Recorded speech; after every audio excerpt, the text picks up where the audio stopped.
We're back. We're back. A little bit of time until the next stream. Starts in 10 minutes before we get a warm-up going. See how everyone's doing. How you feeling? Went on Twitter. Pretty much what I expected from Twitter. Doesn't... Like, I'm not really affected by much. But it does make me sad as a whole that people just the way that they get taught to do things online, it seems, especially in online communities, is I can make friends with a small amount of people by expressing. Everybody wants to be the king of comedy, you know? And I don't like that I've somehow been sort of like, I'm not going to say indoctrinated, because I definitely haven't. But it's a shame that so much of my timeline is just people sort of like constantly... There's a difference between... I'm trying to think how to word it. There's a difference between like fun and games versus soullessly going to war for a capitalist agenda, I guess would be the simplest way of doing it, you know, or saying it in any shape or form. I think it's just very... I'm not going to sit here and be like, it's beneath me or anything stupid like that. But at the end of the day, you're blindly battling for something that you choose to pay for.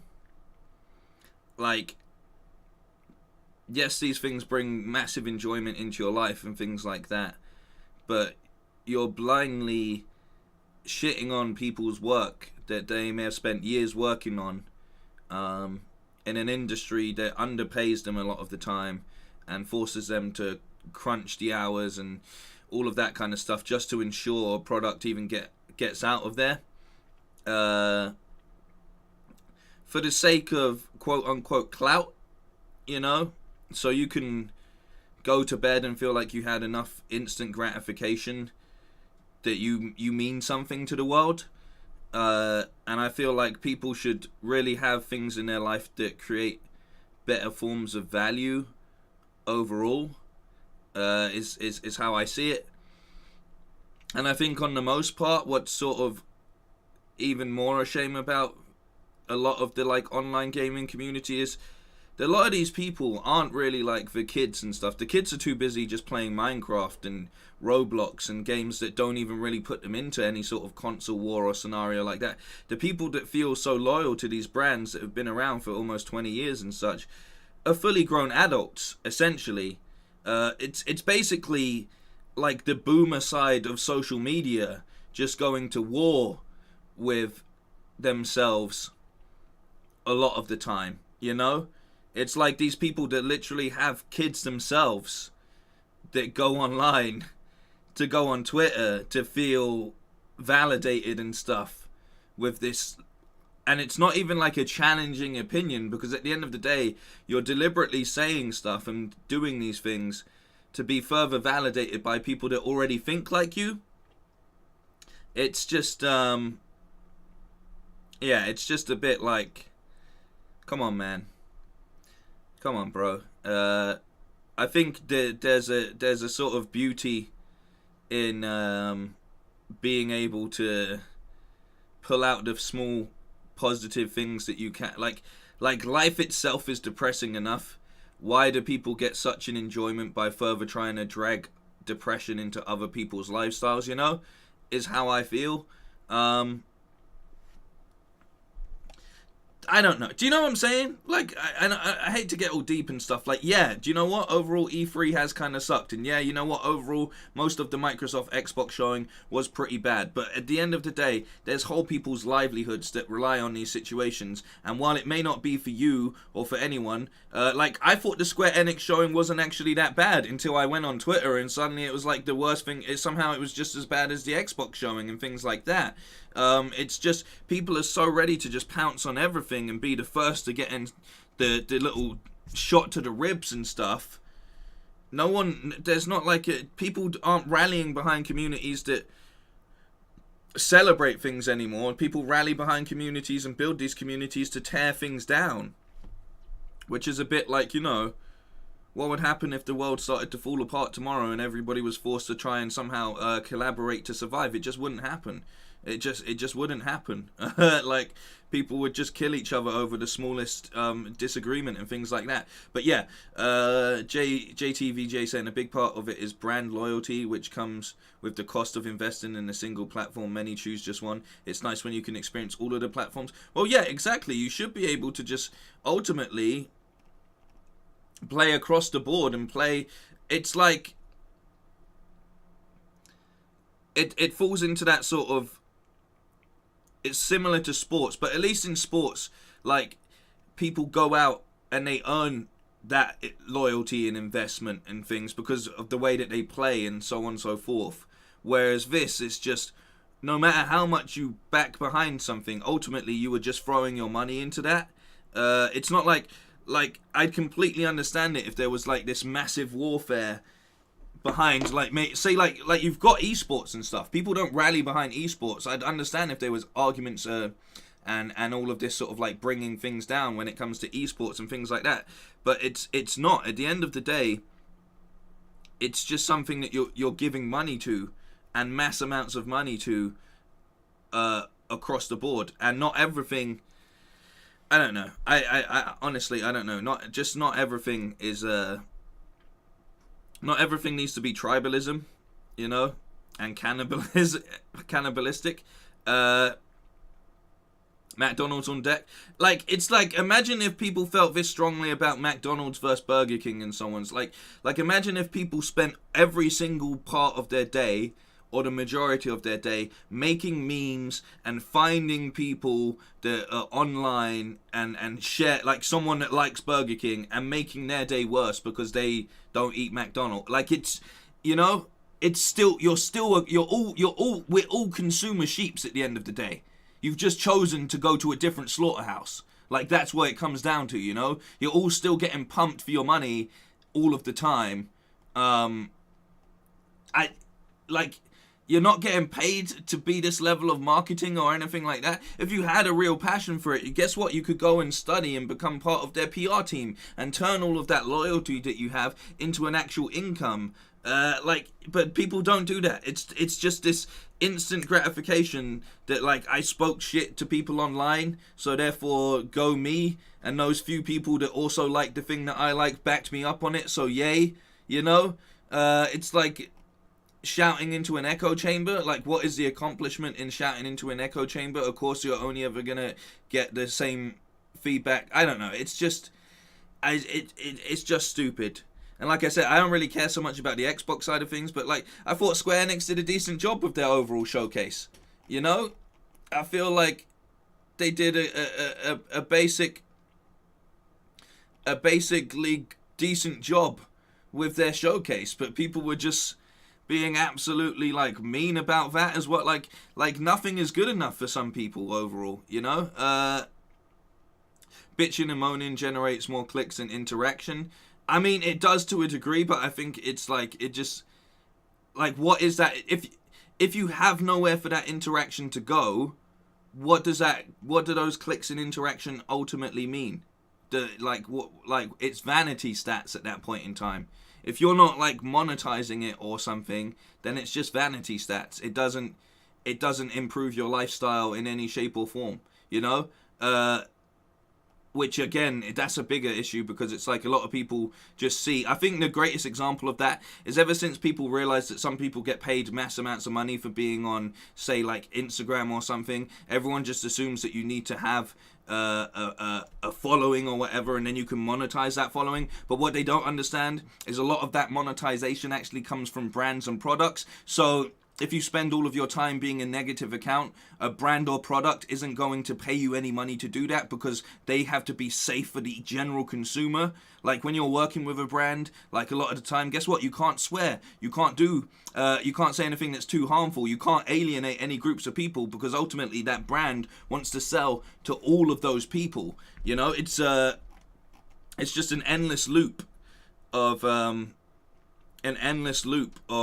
feeling relevant for a few seconds, but in order to do that, you build your empire on a pile of shit. So it's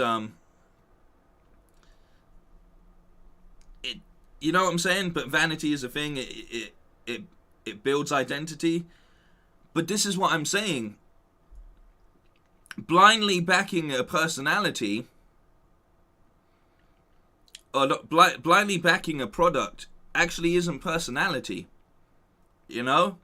I think it's very 90s. I think it's very South Park-esque that there's so much people that just like think that not giving a shit about anything is a default personality trait. You know, these people that like, I couldn't care if I died tomorrow, man. Everything in the world is stupid and pointless and fuck it and blah blah. So I'm just gonna act like a complete asshole, and that's my personality. It's my personality to be an asshole. Like that doesn't qualify as like an actual personality. You know, I know for a lot of people they really do think it does, and people tie this affinity to like, they mistake like things that they like as actually being part of their personality. Like, I like this thing, so that's what I am. I'm a gamer. No, playing games is something that you do. You know, your personality is how you choose to interact with the world. Your personality is what separates you from being a nice person or a bad person. Your personality is the difference between when you meet and greet someone, are you polite or not? That's what a personality is. Hobbies and likes and things like that are just elements. They're just things that you do to pass the time. The way that you actually act as a person, your integrity, things like that. That's what your personality comes down to. You know, and I think people really make this mistake a lot of the time. And it's so easy in a consumer-based world, in a, you know, capitalist world, etc., etc. It's very easy to mistake these things because they get marketed to you as a personality. You know, it's in the same way like people go like, "Oh, I'm vegan," like as if that's their personality. No, that's your choice when it comes to eating. That doesn't make you.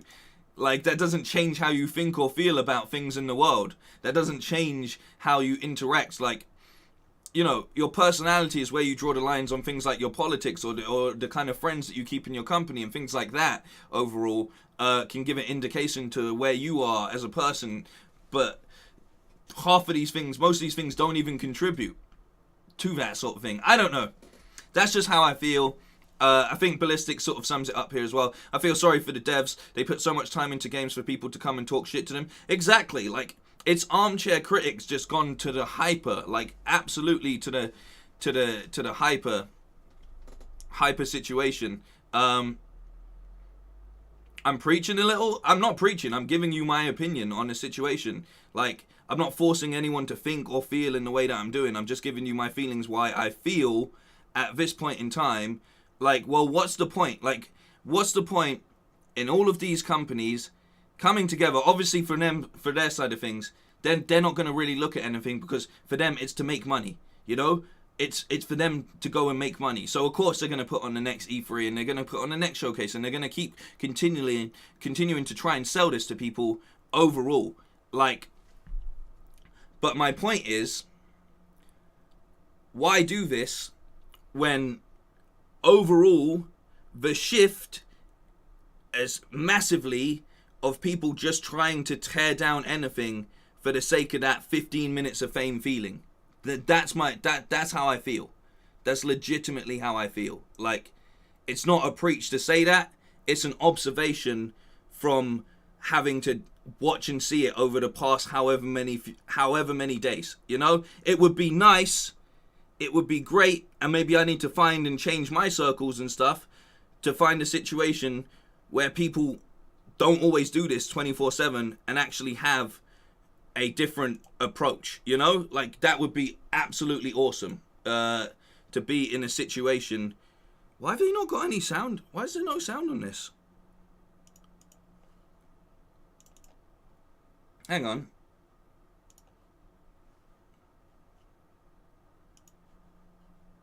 Am I tripping? Is there no sound on this? What's the chat saying? Now some people saying no audio. Sound. Okay, alright. I'm not tripping.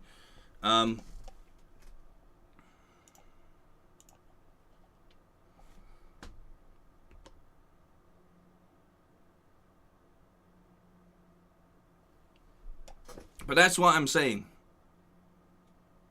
Yeah, I don't know.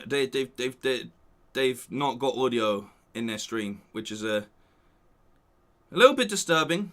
Hopefully it's not going to be like this for the entire time. Hopefully it's meant to start at 10. Oh no, it is 10:30. So, oh no. The whole chat saying no audio. Whole chat saying no audio. Uh-oh. And they've gone and they've done this whole presentation. Like, look, he's in a spaceship and stuff.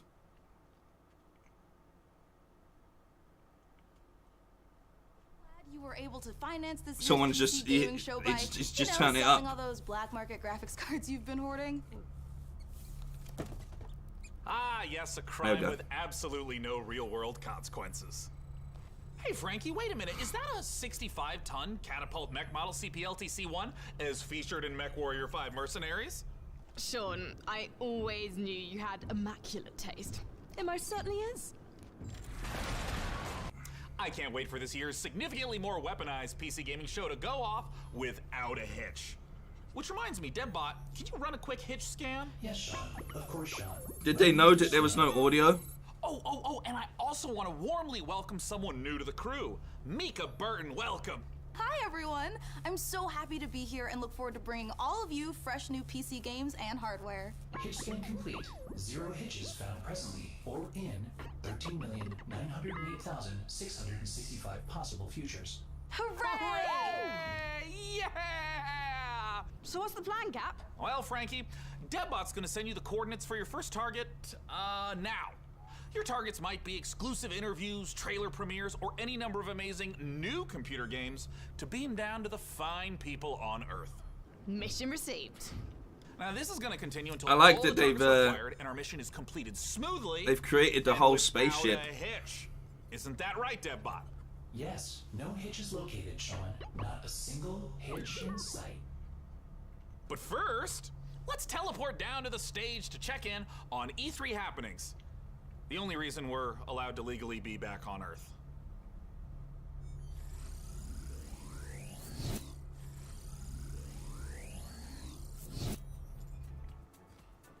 Oh, planet Earth! Oh, great to be back, right? Am I right? One of my favorite planets They in done the it. whole galaxy. It's all right. And thank God that teleporter was conveniently built just out of frame of camera. Mika, are you ready? I'm ready. Well, ladies and gentlemen, hello and welcome to the PC Gaming Show 2021. It feels great to be back on a live stage once again. Over the next 90 minutes, we're going to bring you a showcase of some of the Nice most 90 minutes, exciting though. We got a upcoming lot. PC titles with world premieres and exclusive interviews. And if dozens of new trailers wasn't enough for you guys, later in the show, we are going to tell you how to win a custom MechWarrior 5 themed PC powered by Intel. So you're going to want to stick around for that. Now, make sure to keep out a special look To win for a a special PC. promo code throughout the show from Humble Bundle, during which you can get a ticket to get Civilization 6 Platinum Edition for just $10. No, it's right there. Now, PC we're Gamer, gonna kick right things there. off with Nautica Blade Point, probably the most original entry in the Battle Royale genre this year. Let's go!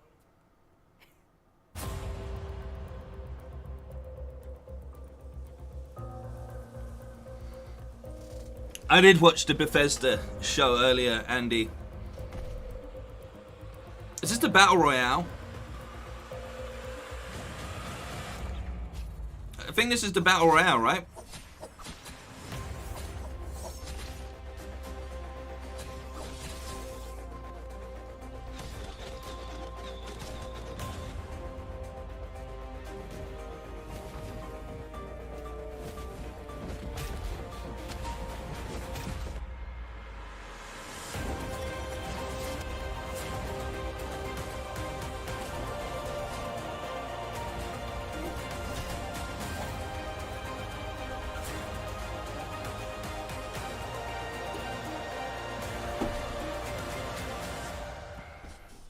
The Xbox show was poorly paced, didn't have enough gameplay, a big mix of old games and indie games.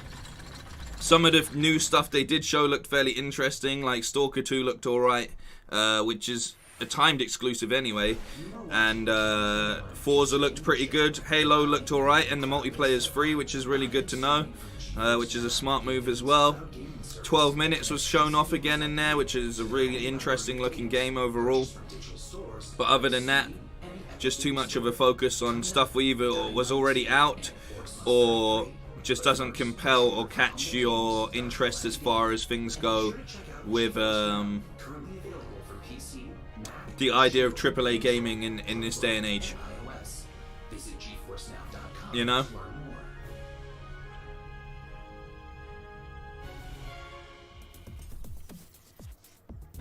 World premiere. Finally, I've made it. My time is now. I will become the best player the school has ever seen. Is this another dodgeball game? Here I come. Dodgeball's really come up in the gaming world. Oh no, it's a whole game. Oh no, it's a dodgeball game. Wow, is this just Knockout City, the 2D version?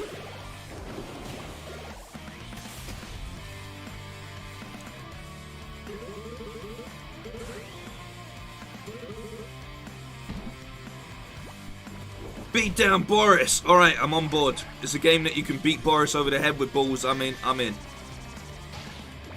Gave it a 7. That's fair enough.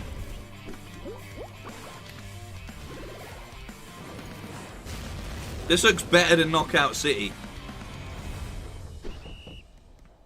Also coming to Xbox, PS4, Nintendo Switch, and PC. Make sure to check out Dodgeball Academia. Wait, he's back in the Humble Games. Ooh, that was sweet. Don't you agree, Dembot? Sure. How did he get back in the spaceship so quickly? I'm sensing a little bit of resentment there, buddy. Has something rusted your ports? Nothing. I am happy to play second fiddle to a captain as charming and handsome as you. I have also definitely not dedicated multiple cores to computing revenge plans in a range of lethalities. Great! New target acquired, Cap. It looks like Chivalry 2 with a special word from Steve Piggott, CEO and creative director of Torn Banner Studios. Let's go! Hey guys, Steve Piggott, founder of Torn Banner Studios, and Let's creative director of go. Chivalry 2 was just launched 5 days ago. I'm so happy to be here at the PC Gaming Show. Chivalry 2, if you don't know, is a first-person slasher, which is like a first-person shooter, except instead of guns and grenades, you've got swords, battle axes, longbows, and players are fighting it out on these huge 64-player battlefields. It's all about creating those epic sword-fighting duels that you see in medieval Hollywood movies, and also that huge clash, the Battle of the Bastards kind of chaos and carnage. So the post-launch support plan is going to look like a mixture of mid and massive level content updates coming out across this year. One of the things we're most excited about is taking it to different eras in the medieval period. Before we've done the early period, now we're going closer to the later period in the upcoming update where you're going to get a bit more refined medieval armors and refined atmospheres that you can then go in and tarnish and smear blood all over. But we really want to take players into different experiences and make each of our maps its own game mode and make it something that medieval army would actually do when they go into a space. I'd really like to see them move through the ages as well with this game. Beautiful castle, you get to tear it all down. And a little bit For Honor-esque. It's a canvas for your destruction. Like, it would be really nice if they sort of did some other, like, dare I say it, Vikings? Our passion passion for Chivalry 2 is basically bottom line. It's the game that got us onto the scene and started the company, and it's the game that's going to take us so much further. With the post-launch plan for Chivalry 2, the game at launch is a foundation. It's intentionally been built to be extended. It's not just out and done. We're going to support it a lot with post-launch content. Gallant is the first TO map that's coming out post-launch. Gallencard is going to take us to the high medieval times or the late medieval times. It really captures the Agathian ideals of being this like noble, rich, wealthy place where the prosperous live. This is cool. Like you're sieging Tower of London if it was on a port where ships could dock into. You'll also be blowing up a couple ships, which is fun. Nice. We've got a ton of weapons coming in at launch, but there'll be more and more added to it post-launch as well. A new fighting style is really going to change up the experience and change how you have to fight everyone. Post-launch Someone just got kicked with a horse. We've been working on for a long time. The game is really going to at least double in size for free. Oh yeah!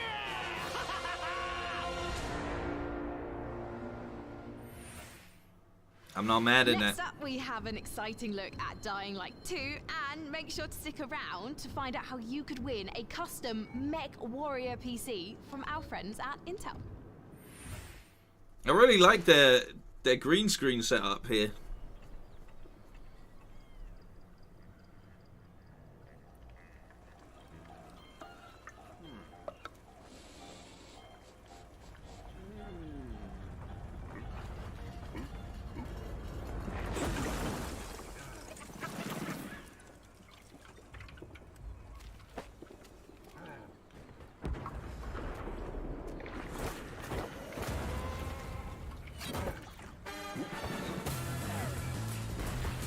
Let's just deliver the soup. You got to wrangle your taste buds.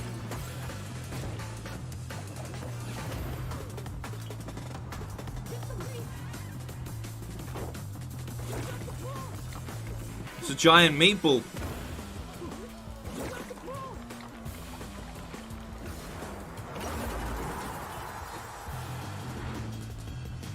I don't know what I'm seeing, but I like this. It's soup time.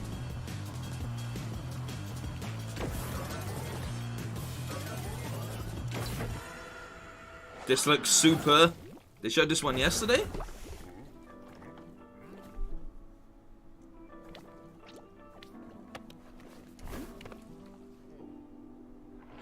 Rawmen. Rawmen. Rawmen. What a name. Had to say it 3 times just to get my head around it. My name is Piotr Szymanek. I'm narrative director in Dying Light 2, Stay Human.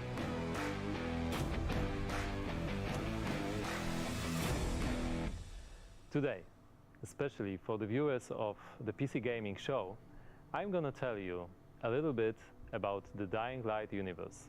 So, stay tuned. Okay, we're getting some more Dying Light news. That's cool.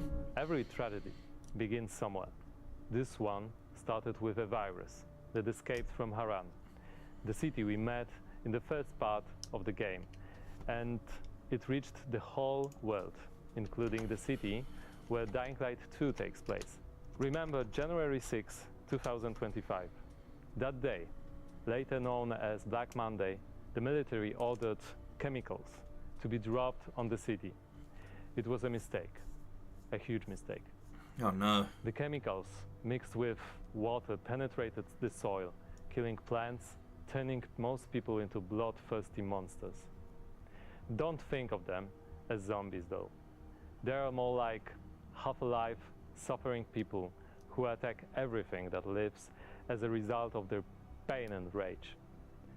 Those who survived the chemical raid took refuge on the rooftops. A new order has been born in the city. People live on the rooftops, monsters in the streets. Nobody in their right mind would dare to come down.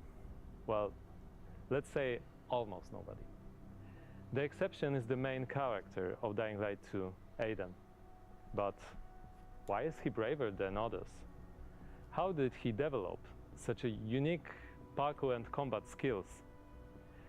Believe me guys, I would gladly answer all these questions, but I'm not here to spoil it for you. Let me tell you one thing. Same nightmare haunts me every night. I'm locked up. Someone says another dodgeball game. Is this the new meta on Twitter? Over and over, looking for something he couldn't find. The worst part was that he did the same to my sister. I'll never forget her scream when they separated us. What could I do? They had rifles, and we were 5 years old. And there was a fire, explosions, chaos. I got away. Soldiers took me out of the city, but my sister stayed there. My Mia. I left her. We meet Aiden as one of the many, many children undergoing mysterious medical research. The last thing Aiden remembers from that time is extreme pain, then a fire, and a little girl that was being tested with him. Her name was Mia. She was his sister. What happened next after the fire? Is Mia still alive? The following years haunted Aiden with these questions and with guilt over leaving her. Moreover, Mia is the only answer to the question who Aiden really is. Now in 2036, we meet Aiden when, for the first time during his pilgrimage, he finds a clue about how to find his sister. Aiden's path to the truth is tough, full of challenges and adventures. The difficult choices to make as well as their consequences await you. You're going to discover them all in December 2021. Okay. A little bit of a... You gotta find someone else to find yourself sometimes.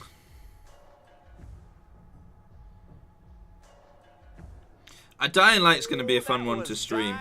I'm gonna have fun streaming that because it's got that the good mix. Well, we are here back on the E3 stage so we can get closer to your comments and reactions to what you're seeing on this year's PC Gaming Show. That is right, Sean. So you out there, keep your comments coming in.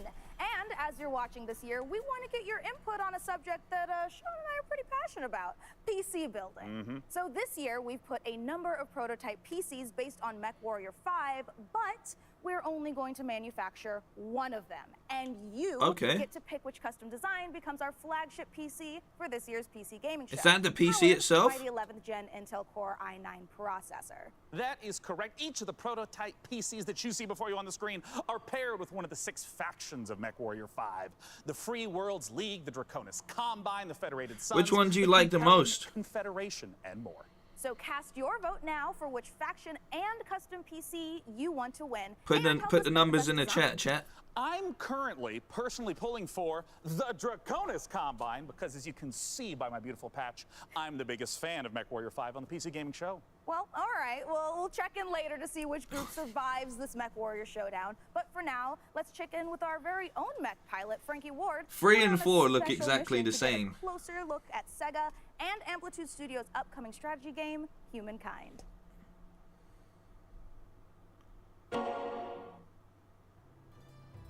Here's a little bit of Sega. In Humankind, you will be creating a this game looked fun, by the way. Unique as you are. And speaking of unique, it's me, Frankie Ward. Looking kind of good, don't you think? Wondering how I got into the game? Let me show you. They put her in the game. Are you ready to play against me? Oh, you think you can beat me? Posture all you like. I've seen worms with more impressive empires.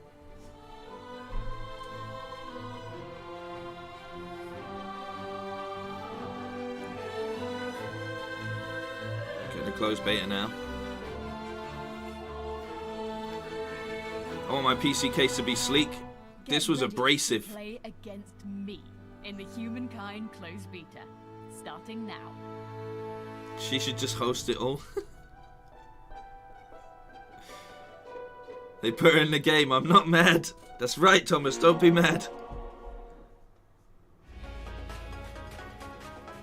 I'm not mad at that.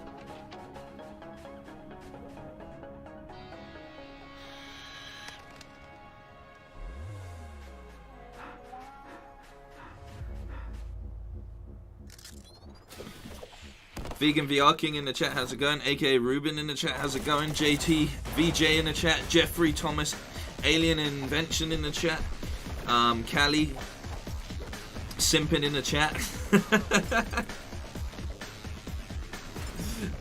Hey, anyone else? Andy, how's it going? Michael Myers was in here earlier. Michael Bryant, how's it going? Arv Mania X in the chat, how's it going? Really One Gamer, how you doing? Red Fox, how you doing? Steven, how you doing? Kush Smoke Jones, how you doing? Ballistics, as always, good to see you. I hope you enjoyed the Chivalry announcement. Alex Blunderberry, how's it going? Danny, how you doing? Oscar Betts, how you doing? Shino, I think that's everyone. How you all doing, man? I was getting things off my chest at the start of it all, so I didn't do the introductions, but I've done them now. Hope you're all doing well. If I didn't say something, I wouldn't have been in the right mood for the rest of the stream, so I just wanted to get my thoughts and feet. I was doing a review about the reactions to E3. Connor, how you doing as well? Sunny, how you doing? My name is DevBot, your cloud-based artificial intelligence, and while it could be lonely without a physical body, I am Dark Smoker as well. Any Sonic game yet? No sign of a Sonic game yet. and Apex Legends on nearly any device. With a library of over 9 See this face, Callie? This is kind of what I was saying about the TV stuff that I was for the talk show. A similar sort of animation that I kind of wanted to go with. Yeah, I'm feeling good. I'm feeling good. Do you know something that I will point out, and I think is incredible, is across the board for most of these conferences that we've watched nearly all weekend, is most of the women have been black, which is solid. Like, I think it's a great move. And I'm really happy because they've had loads of beautiful black women just doing a lot of the hosting. I'm just gonna say it. Might be my favorite thing about E3 this year, overall. Come and get it.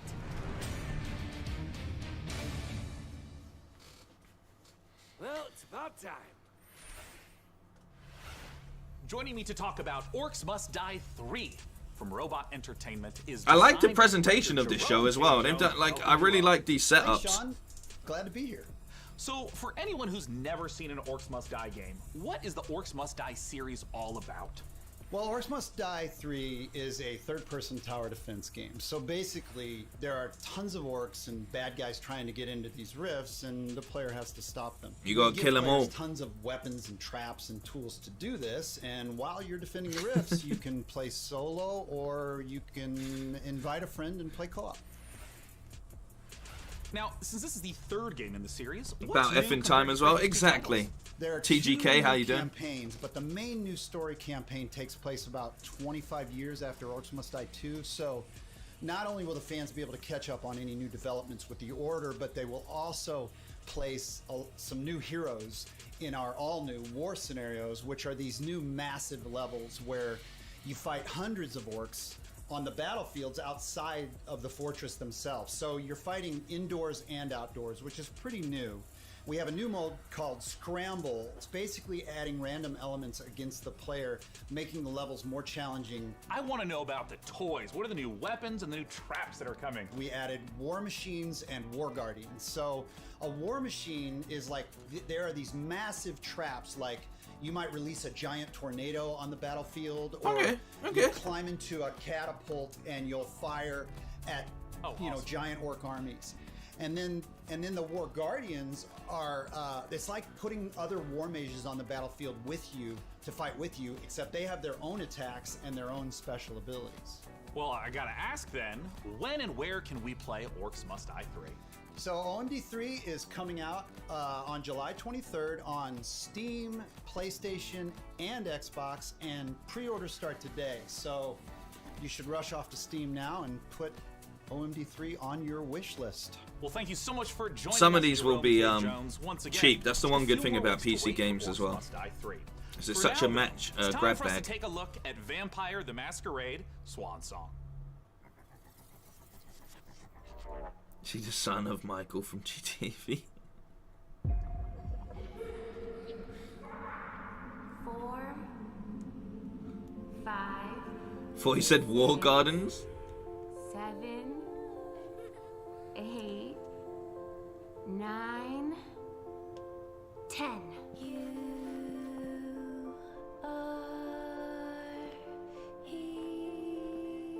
Where are you hiding, sweetie? There was one game I was hoping we'd see more of. You know that like Pinocchio-styled Souls-looking game? Halsey, get out here.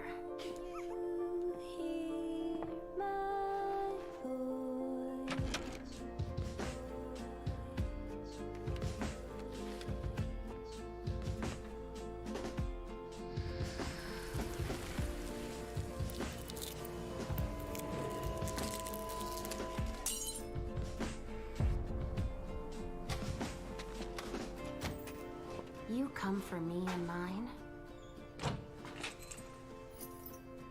But first, you need to find us. All I want is to be with my little girl. Is that so much to ask?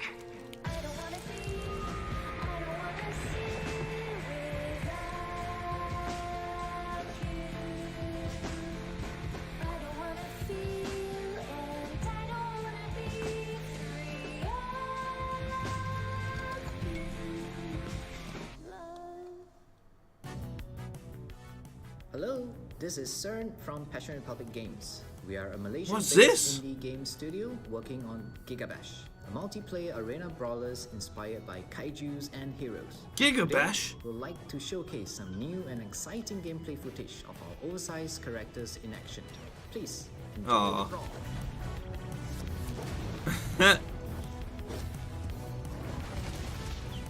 brawl. He just threw a boat at everybody.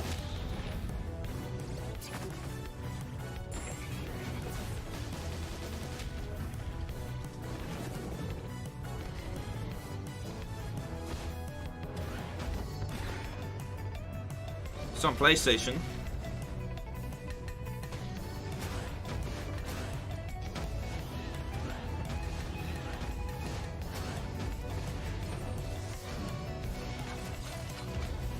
Oh, wow.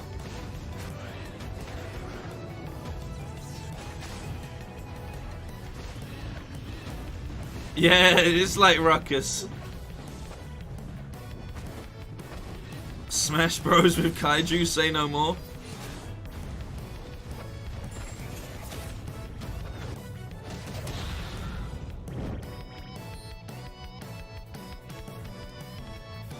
Gigabash. That's cool. Let's check out a trailer for Lemnis Gate and make sure you hang around afterwards for the developer interview with Sean. Mankind is facing total annihilation. We stand on the verge of extinction.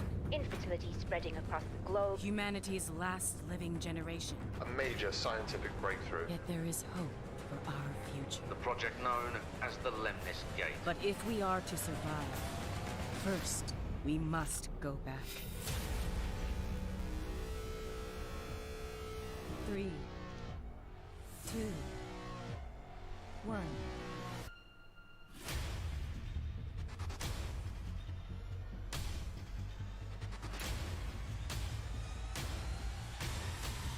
I welcome more arena brawlers. They're right to play with friends. Yeah, 100%. 100% agree with you. It's the kind of fun you want to have with friends as well. Beating the shit out of them. In a game, obviously. Protect and serve.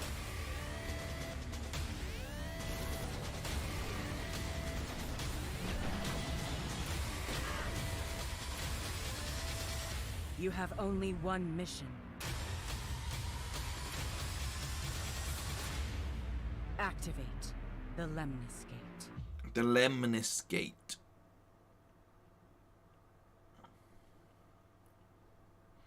And then a robot from Apex. Joining us to talk about Lemnis Gate is the game director from Rat Loop Games Canada. It's James Anderson. Thanks for joining us, James. Hi, Sean. It's great to be here. Now, let's begin by asking, what the heck is a first-person shooter turn-based strategy game? The entire game is Yeah, set what inside does a that mean? 25-second time loop. So instead of playing continuously, you play for 25 seconds turn by turn. So for example, I'll take a turn and play for 25 seconds, and then you'll take a turn and play for 25 seconds. And then we, turn by turn, layer new characters into the same 25-second time loop. So for example, I may run down a hallway and throw a grenade, killing one of your operatives. But then on the next turn, you may intercept my operative before he threw the grenade. So we have Retrieve XM, Seek and Destroy, Classic Deathmatch, and we have a game mode called Domination. This is very different. Can you walk me through a little bit of like what a few turns at the start of a round looks like? You can see the board, you can see the time loop, everything that's happening. And then we both get time to like observe, plan, and then execute our moves. When and where can we play it? So Lemon's Gate will be launching on August 3rd. It's open for pre-orders right now on Steam, and we're coming up to a open beta in July. The game will launch on PC and console, both current and next-gen platforms. Basically, Worms 3D. Yeah. Anderson. Once again, that is the genre-bending first-person shooter. But it's in a time scale as well, so you can intercept moves before they happen, which is quite interesting. Coming up next, let's take a look at Next Space Rebels. And this no man's land has a technical term. It's called commons, which means, my friends, that space is for everyone. And I mean everyone! Next Space Rebels.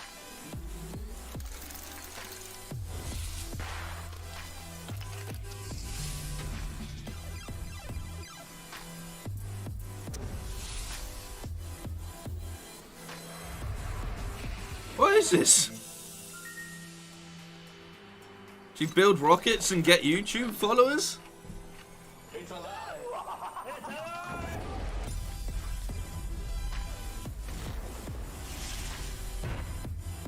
Is the Insomniac doing something in E3? No, Insomniac are a Sony studio and Sony no longer do E3. No, Insomniac will be at the PlayStation event. I mean, Insomniac are chilling for the rest of the year, surely. You know? Surely they're just kicking back for a little bit. For a well-enjoyed rest. Space Rebels. And hey, if you play enough of that game, maybe you'll get good enough at building rockets to join us up in orbit. But don't do anything illegal like Day 9 did. Last break, we set up our Intel and MechWarrior 5 custom PC contest and asked you guys at home to vote for the winners. Well, we're just down to 3 houses now with Davion, Russell Haig, and hey, number 2's taking the lead. So, rip to those factions, press F to pay respects, etc., etc. Now that means that we only have 3 houses left: Karita, Steiner, and Merrick. So make sure to vote now because the winner will determine the build of the custom MechWarrior 5 themed PC powered by Intel. So let's keep the show moving. And next up, it's a brand new medieval RPG. Why won't it let me? Oh, it's on slow mode. Okay. All right. I've voted 2. Most people said they like 2. 100 years have passed since the rise of the Edoran Empire and its untimely demise following the Great Plague. In these troubled times of quarreling factions and outlaws roaming the land, work is not scarce for a band of mercenaries. Insomniac just need to seal the deal with Spider-Man 2, which I'm in no rush for currently. They are known as they can do what they want with it. The War Tales.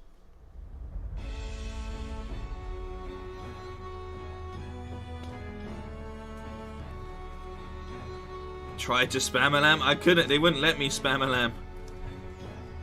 Sony released 3 games this week. Like, you know?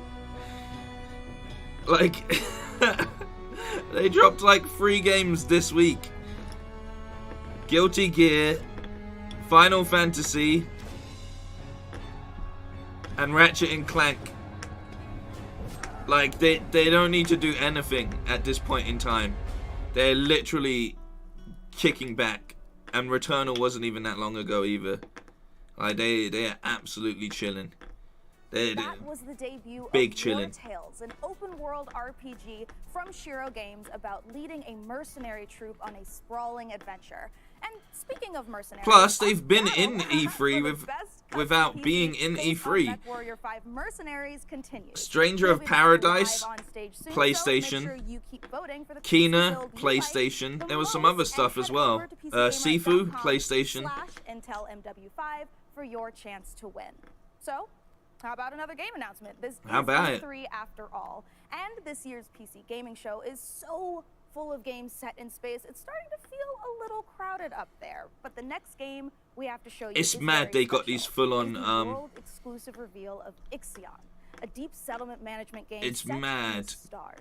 that In they have Ixion, got you these struggle big to studios maintain at, like, this is a stockpile big studio resources, setup. managing external and internal threats, and rescuing the survivors of other failed expeditions. We think this will be a brilliant entry into the genre when it releases. So here is your first look at Ixion. We got the Abandoned app next week. That's what I mean, man. They're killing it. Why couldn't they come? But why couldn't Sony come today to this E3? Because they don't need to. Because their state of plays do so much better that they don't need to be a part of E3. It just... Our home. Sony won E3 without even having to be there, just by dropping Ratchet and Clank this week, which completely negates near enough every single piece of news that we get at E3 itself. Like, they're playing a different game. We, humanity, pursue something greater. We have learnt, persevered, shaped our knowledge from that which is found in the furthest realms of science. However, humanity has brought destruction to the earth, polluted its blood, choked its breath. Today we are paying the price for this. We know the taste of a dying world. But the earth is not to be our grave. A mother does not wish to see her children disappear with her. She wishes to see instead courage in her children, to carry on. Dolos carries this courage. We have gone further than any nation, moved faster than any corporation, hand in hand with those who, like us, carry that courage. The Tycoon Station is both an epilogue of these endeavors and a prologue to humanity's next steps. Our Council of Scientists leads the vanguard. They know, as do we all, that the survival of humanity now depends Totally took the on look what from the True remains Detective out opening. there in the dark. That we are masters of our own destiny. That we must go as a species bound together, pushing further into the unknown. We set sail on this new sea because there is hope to be found, horizons to explore, and because our very existence depends on it. I give you the stars. I give you the Vol engine. Well, we're getting a countdown. I will try out more of the Dark Picture games. I played Until Dawn, but that was it. You mean like the anthology?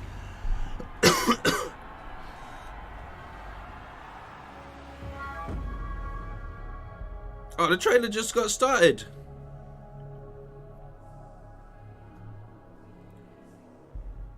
I was just getting into that.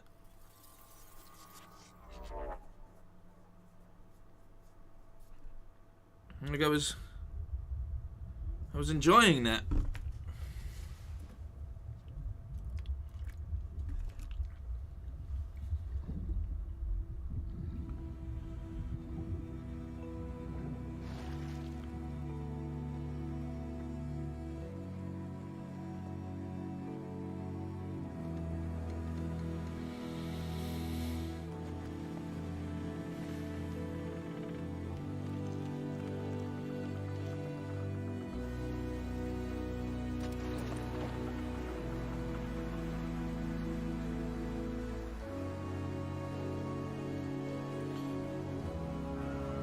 What is this?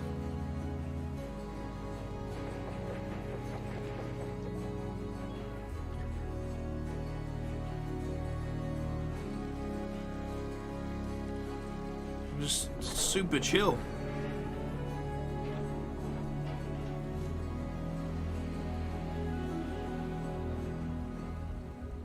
Far.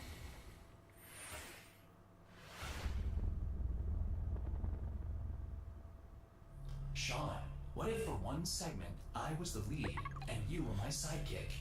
What? Who's ever heard of a human sidekick? There are plenty of human sidekicks, Sean. Building list of known human sidekicks. Alex Vance, No. I mean human sidekicks to robot heroes. Can you compute that, DevBot? DevBot cannot compute. There is no known precedent set for human sidekick to robot lead. You leave DevBot alone. Go. Human sidekick. You leave him alone. DevBot, I think it's time for a hard reboot.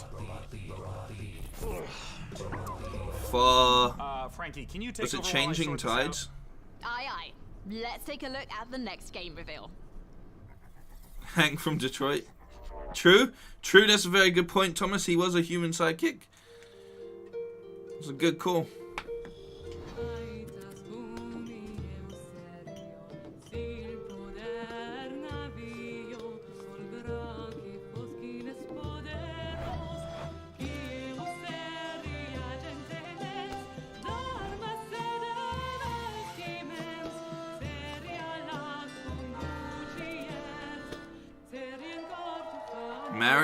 What is this? Medieval marriage simulator? Build a legacy.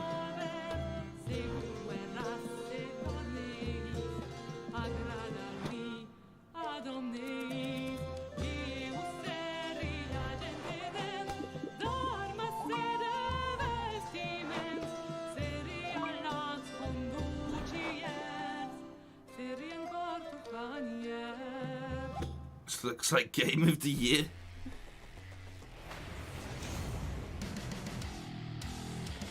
Interstellar insanity. New maps. New weapons. Kill everything. That's right. Oh yeah. Sim 6.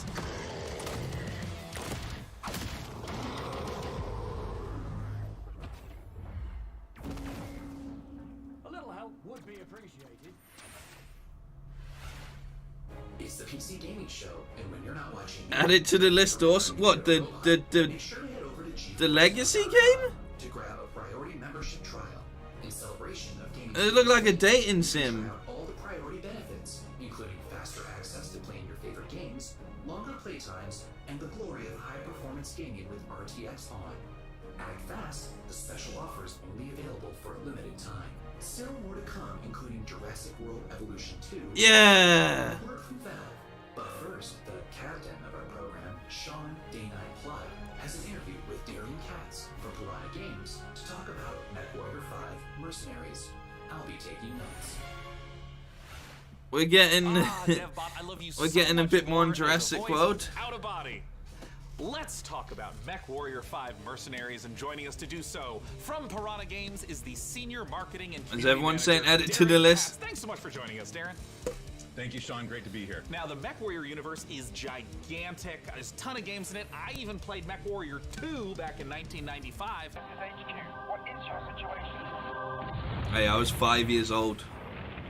Where does MechWarrior 5 sit in the space? Yeah, obviously there's a very rich legacy of games that go way back.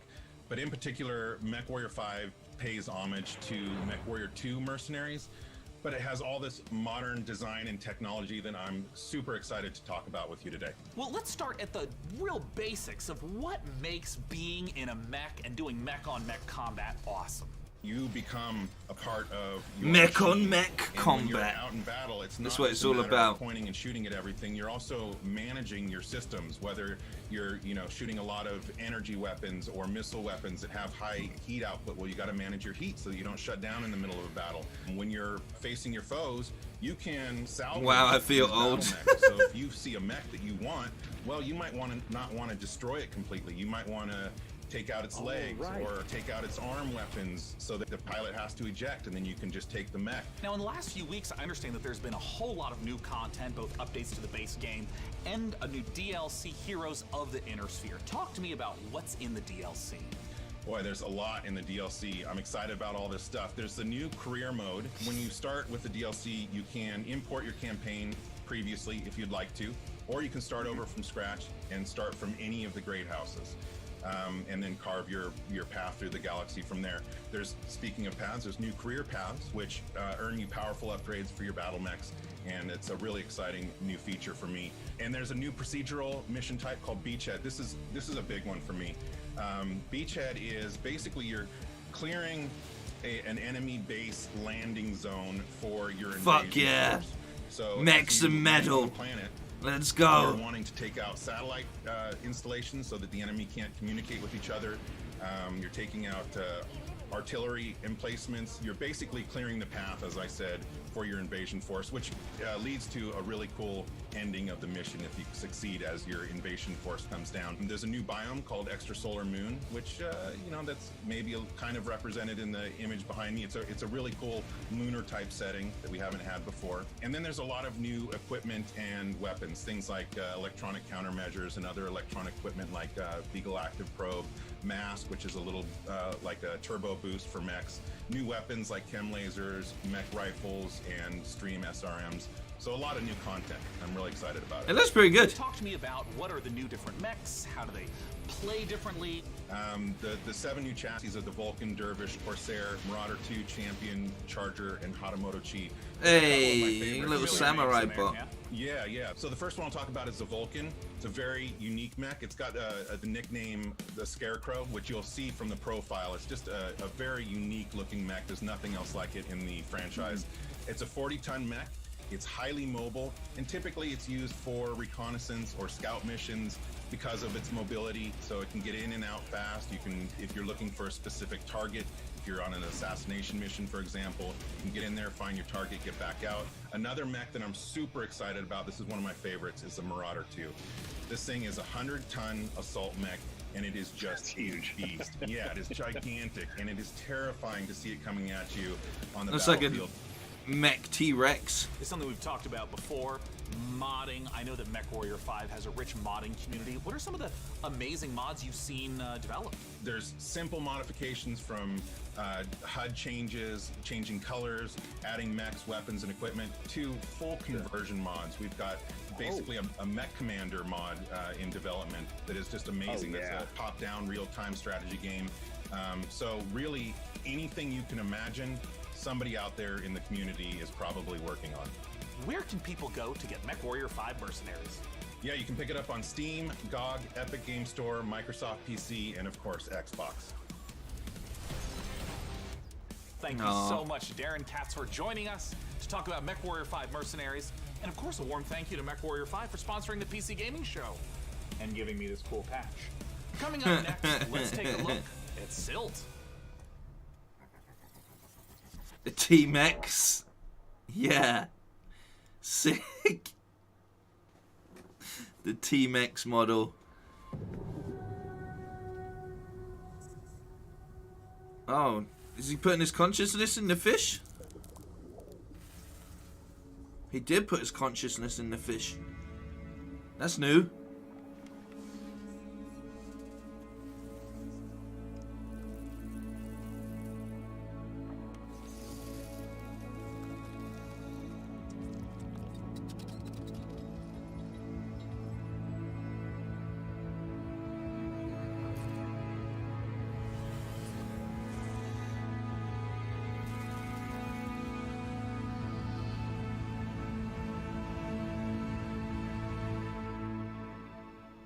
Slit. That's pretty cool.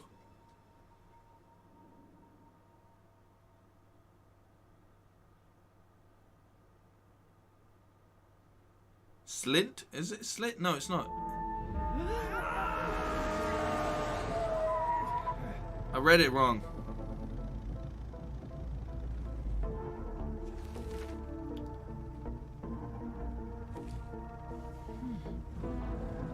I don't mind this host, he's cheesy but actually has personality. Exactly!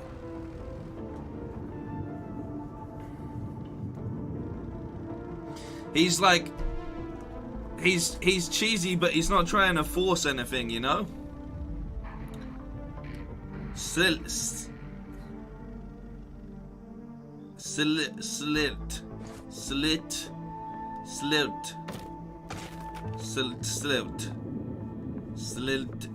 I don't know what it is. Oh shit, this is the new, this is a new one.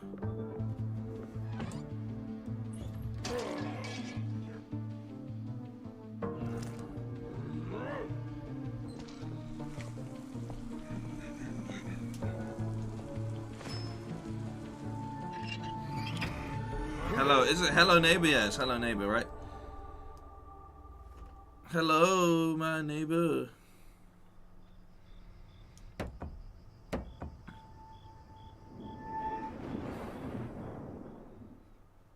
Hi, I'm Rich Newbold, game director on Jurassic World Evolution 2. Hi, Following Rich. the incredible success of the first game, we are very excited to return to such an amazing world and bring you our most authentic experience yet.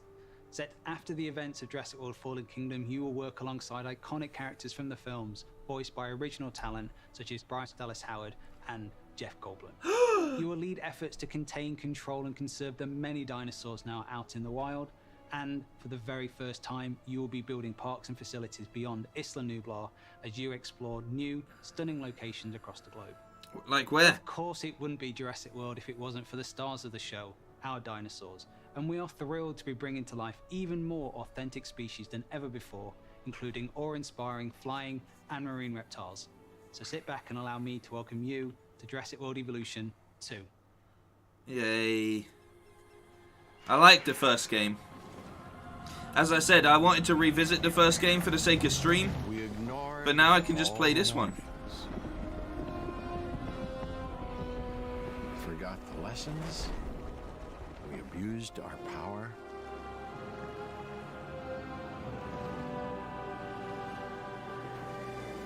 We played with genetics like it was a toy.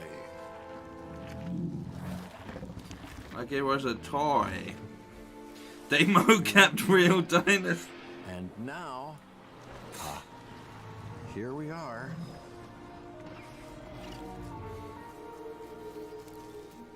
This is a very different world.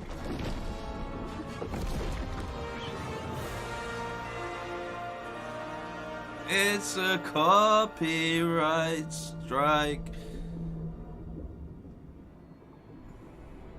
I'm really looking forward to this. I'm really looking forward to it.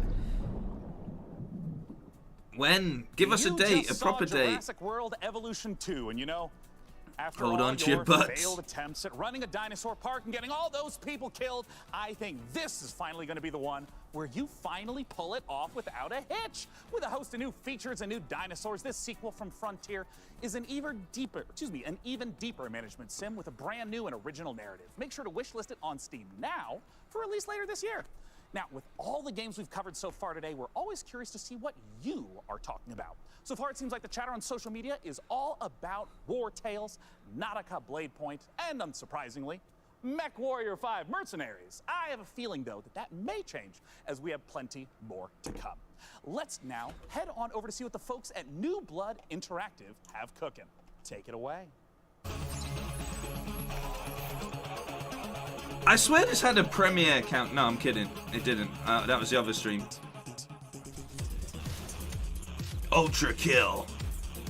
Because sometimes you just need to kill everything.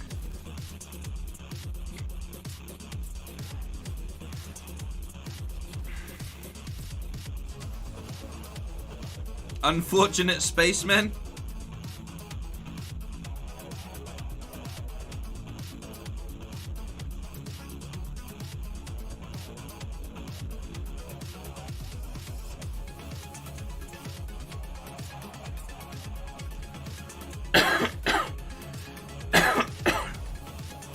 Thank you, question mark. Question mark saying, and the game is pronounced silk, but with a T. Silt. Silt. Silt. Thank you very, very much. Silt. There we go. Thank you for the explanation. PC gaming show without a fantastic New Blood Supercut. And joining us from New Zealand is New Blood CEO Dave Oshry. Hey, Dave. Hey guys, thanks for having us back for another year. You know, what you just saw was what New Blood's got going on for 2021. Some stuff you might know about, some stuff you might not know about, and some stuff we're not ready to talk about just yet. But what I do want to talk about is Gloomwood. Gloomwood, as you know, is our next flagship title, inspired by great PC games like System Shock, Arx Fatalis, Call of Cthulhu, and of course, the Thief series of games. And not Dave, Bloodborne. I'm sorry. That's really great, Dave. Not Bloodborne.com. Gosh, this is kind of embarrassing. Not Bloodborne.com. We kind of need to hurry it up a little bit. I just want to make sure that we have enough time for our next video. We got an incoming message from Gabe Newell. So I guess goodbye for this year. I'm really sorry to cut you off, but see you next year. What? I'm sorry, what? You're bumping me. You're bumping me for Gabe. Gabe, that Gandalf look, he doesn't even go here. Said the Hobbit. Okay, Dave? Not now, Mom, I'm upset. We Said the spent a Hobbit. year on this. Where is Gabe? Where is Gabe? Where is yeah, take me to him. Take me to Gabe Newell. Gabe. Bull. PC Gamer. This isn't over.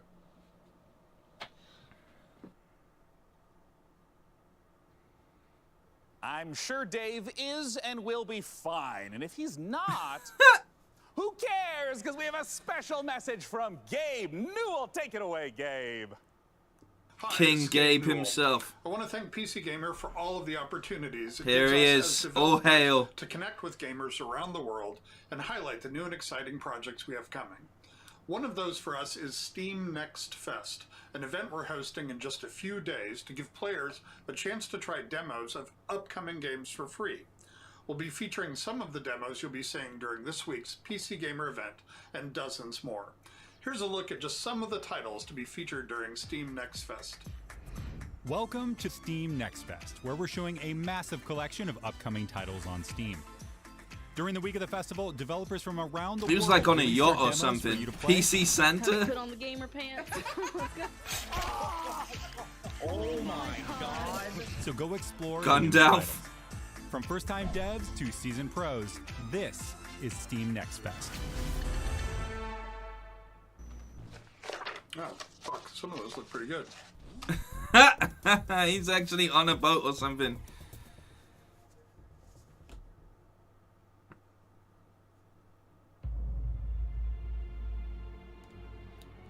Praise Lord Gaben.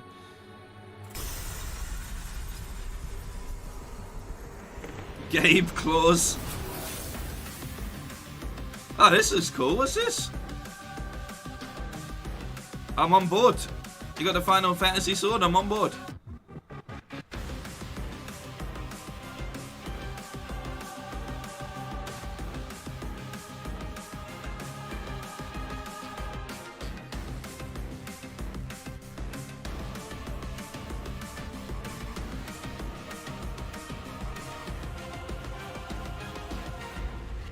It's got Souls-like written all over it.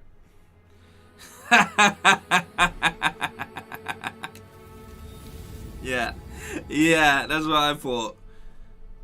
We even put Souls in the name. I called it. Oh, I called that one. Hello, Sean. I am Deadbot, dedicated to serving you and your crew's every need. Glad to have you back, DevBot. You know, Sean, I wouldn't ever want anything to come between us. Me neither? That's a weird thing to say. Like a petty disagreement over hosting responsibilities, or all-out robot versus human war. You know, it is time to look at some hardware. Here on the PC Gaming Show, you know we keep frame rates high and the rays accurately traced. Building and upgrading your rig is as much a part of the hobby as playing the games. Souls we put tits. our heart and soul into these machines. Yeah. And if that means using enough RGB to light the Vegas Strip, who's to judge us? This year, with the help of PC Gamer's hardware editors, which I'm pretty sure they're just, you know, weird brains in a jar, we've picked out 4 of the most exciting pieces of kit set to emerge from labs soon. First up, something fittingly sci-fi. The Impulse is a Legend of neurocontroller that aims Zelda. to make you a better gamer by cutting out response times almost entirely. It's not quite Alex Vance's gravity gloves from Half-Life, nor is it quite up there with Gabe Newell's dream of a direct brain-to-game interface, but the impulse is as close as we're going to. Is that what get Gabe's this going year. for? I'll the take glove it. Measures the signal traveling through muscles in your hand to beat your finger to the click. In theory, it's giving you the chance to nail that headshot precious milliseconds ahead of your opponent. If it works out, we could see a tech like this become commonplace in esports. And if it doesn't, let's hope our neurons at the very least remain unfried. Next up, you guys might be wondering what this chonky beast is. So allow me to introduce you to the Fanatec CSL DD wheelbase. Do you want to feel like you're really burning rubber at Daytona? Well, then you need a serious force feedback wheel. Direct drive wheelbases gets you as close to the feel of a real racing machine without, you know, having to huff gas and stuff like that. Historically, the problem with this tech has been the price, which has involved dropping real car money on your rig. So, Fanatec aims to solve that. The CSL DD comes in at only $350, which still isn't exactly a bargain, but it's much cheaper than its £300. And the CSL DD is already wowing diehard sim racers. It might be slight overkill to use it for Rocket League, though. Believe it or not, sometimes less really is more. If you want to play The Witcher 3 on the subway like we all do, you don't need to drag your tower along for the ride. They finally just use this the 1X the handheld. A wave of more powerful processors The handheld. have finally made handheld PC gaming a reality. There we go. Inside this Switch-like machine, you've actually got an Intel Tiger Lake chip with Xe graphics. These mini machines are going to be cropping up more and more, so expect major advances still to come. That's cool. Lastly, let's take a That's look really at cool. the Asus PG32UQX. Not the most catchy name for this gaming monitor with all of the trimmings, but it's actually one of the sexiest PC products this year. That's because this monitor comes with a mini LED backlight featuring full local dimming. The result is a screen that's not only fast, but brighter than the sun. Stare at it long enough and you might not notice the $3,000 price tag. For those of you still left standing, 3,000 bloody killer games starting with Chaos Gate. 3,000 for a monitor. The OLEDs don't even cost that much.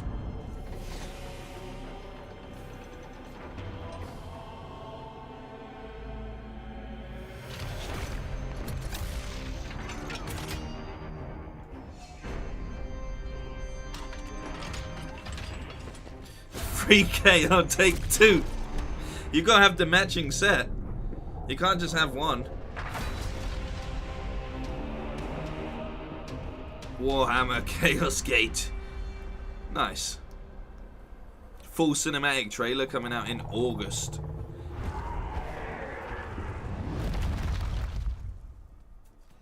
My current monitor is about $250. I know that because I'm trying to get a second one because I have a second monitor, but it's not the same one. And I was gonna order a secondary monitor,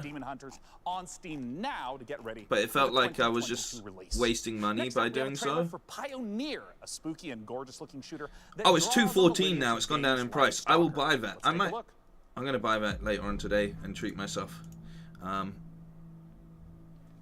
Because I keep looking at people's gaming setups and they've got matching monitors and stuff, and I know that sounds like a really petty, stupid thing to want for, but I want my setup to look nice. My setup's so like broken and disheveled. Like it's like so ghetto in the way that it's set up. Like honestly, it's terrible. It's part of the reason I haven't done like a setup reveal yet. Like legitimately.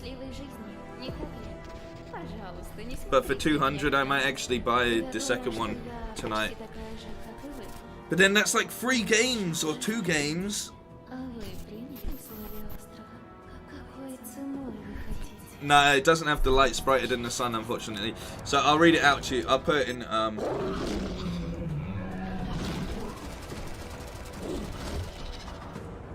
put it in the chat for you. Oops.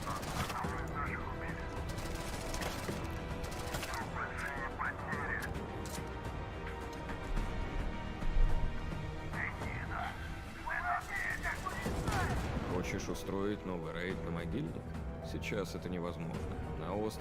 Like, it's a really good monitor, but it does everything I need it to do. Единственный выход для нас — начать собирать остатки вымпела. They're fighting in Chernobyl? Where is this? Нет, далеко не все из наших товарищей погибли. Это невероятно суицидальная миссия, и для того, чтобы ее выполнить, нам нужны наши ребята. Да, они, возможно, не захотят, но нам все равно надо найти их. But I'm just like, surely that like money on a second monitor could go towards saving for a like a big screen.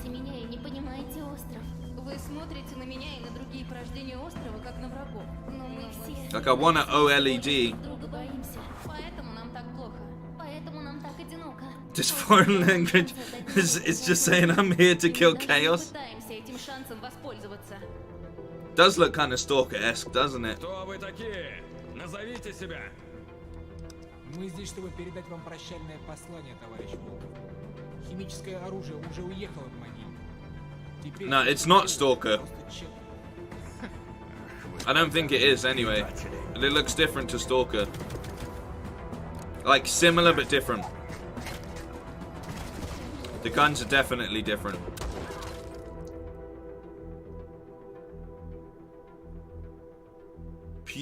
Pioneer.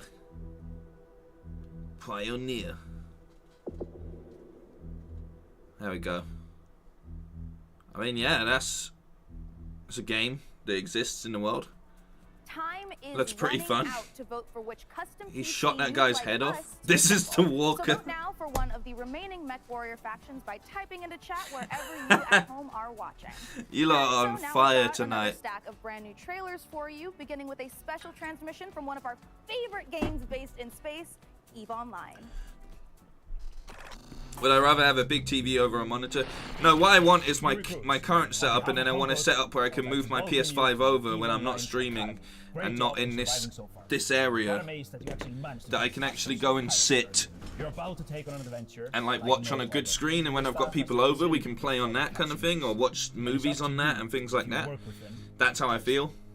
You can make a living as a peaceful explorer or as an industrialist, shaping the foundations of EVE. But yeah, I want to do a big overhaul on my setup soon, because I don't like the way it's laid out at all.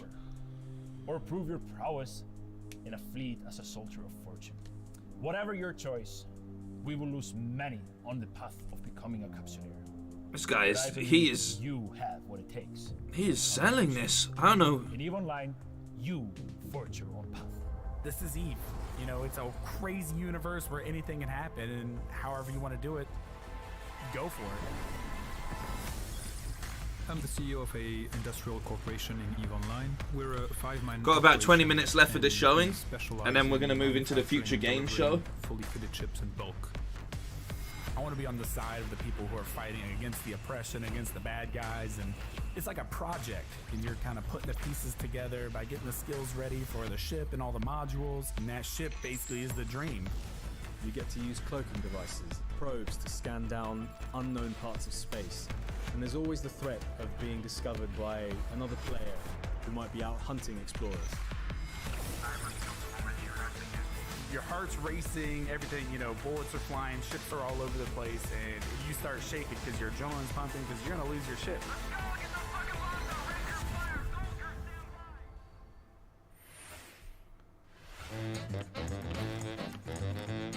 Chop trees, build bridges, herd animals, lumber hill.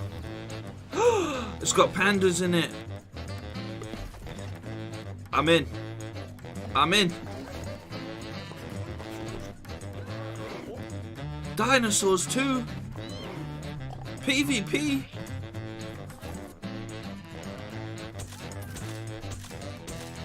Lumber Hill. Nice. I like it. At least this showcase has just been a good show. Like, it's non-stop. Like, they've just shown us piece of footage after piece of footage. Each has had its fair bit of gameplay in it as well.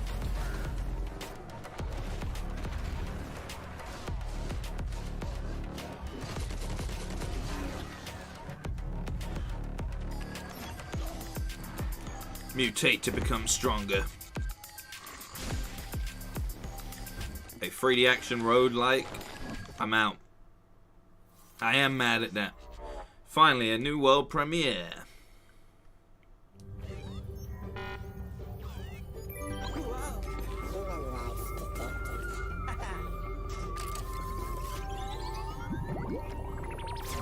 Bubble Boy. I like that. It's like a teleportation bubble.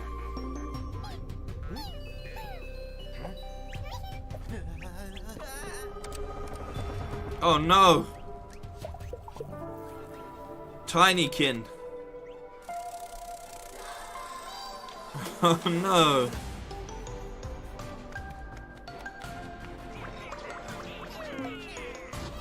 This looks good though. It's so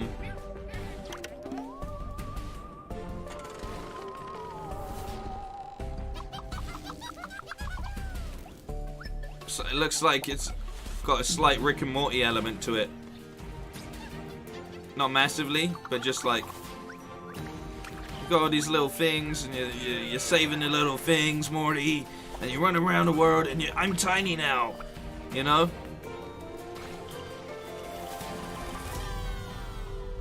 Yeah, I wasn't expecting it to be 3D, but they did it. They goddamn did it.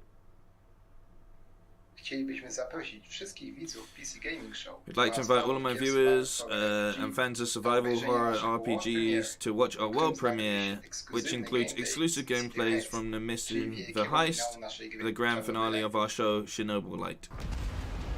Alright. If it's 2D and 3D doesn't make it 5D. We need intel, backup, Lando, how's it going? What a slide? Saying this show is just so awesome. I mean, what did you expect from the PC gaming show? It was always going to be a bunch of mainly Steam games, which generally are the biggest mix and match in gaming that you can ever think of, really. That ghost you're chasing, I don't know what to tell you. Before we enter the lion's den, I need to triple check everything is ready. Sniper, are you in position? Affirmative. I took the roof of an abandoned building with a pretty little view of the entire power plant. Igor, take a rad reading, will you? 3.6. Not great, not terrible.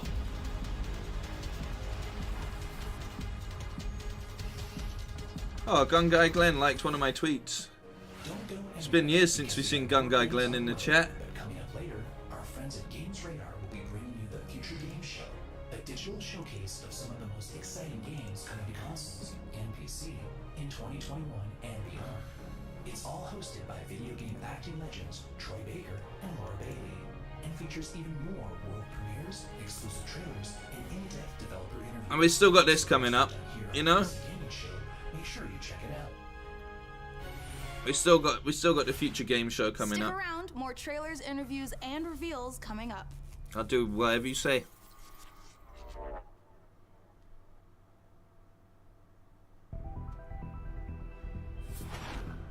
He's somewhere out in the world, Gun Guy Glenn. Somewhere out there, who knows?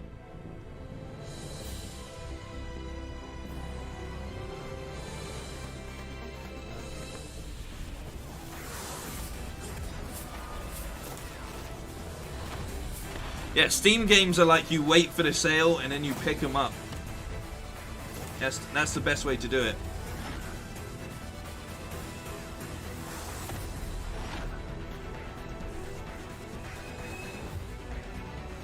And they also have a way that you can trial games, which is really handy as well.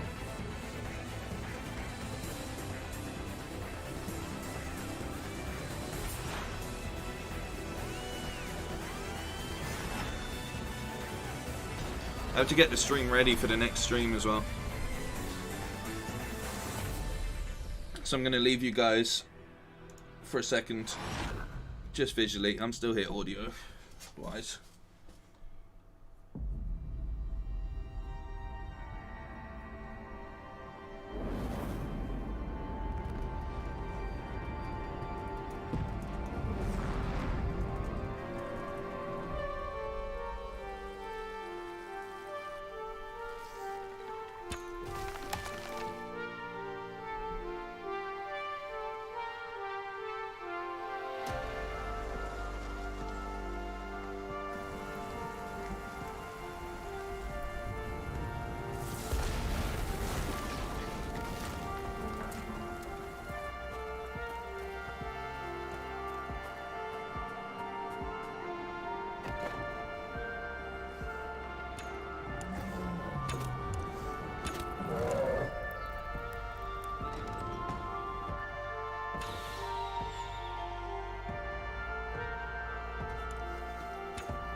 Did they just fight a bear and then send a rocket into space? Seems like it. In a future of endless futile war, desertion into hostile syndicate territory was your only option. In this open world RPG, from the jungle to the streets, maybe if you can infiltrate the factions, rob the syndicates, keep your team together, and stay alive, you might just find a way off this planet.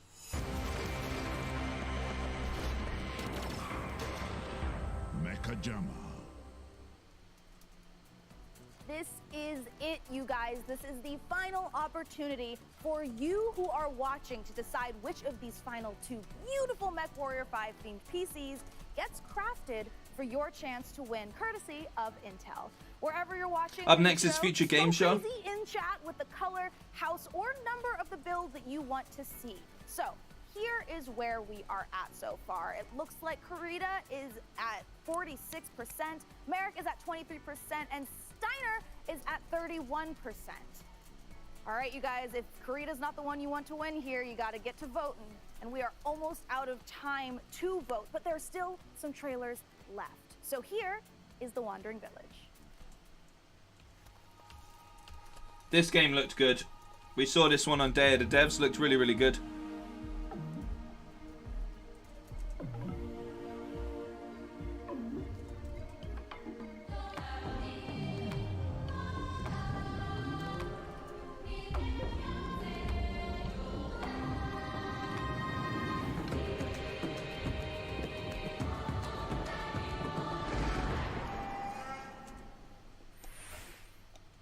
This has been such an amazing show so far that I must ask you, my loyal crew, what's been your favorite part?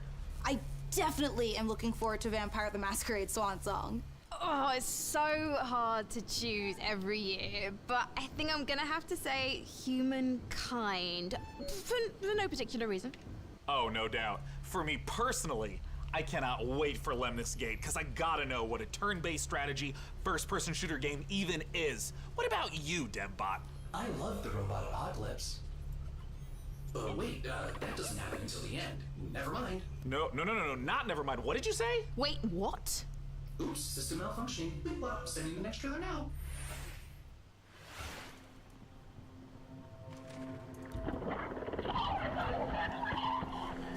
I started drinking dinosaur sweat after seeing this. We don't know that they live off of dinosaur sweat. That at no point has that been confirmed.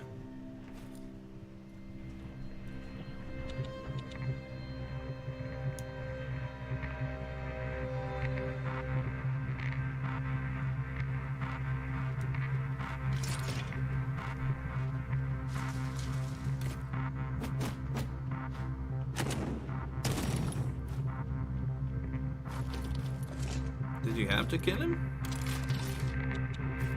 Am I in the can?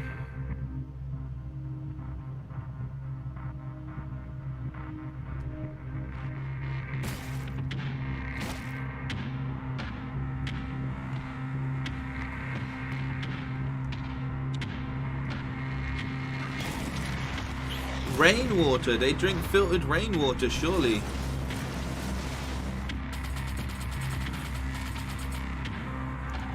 Surely that's what you do, right?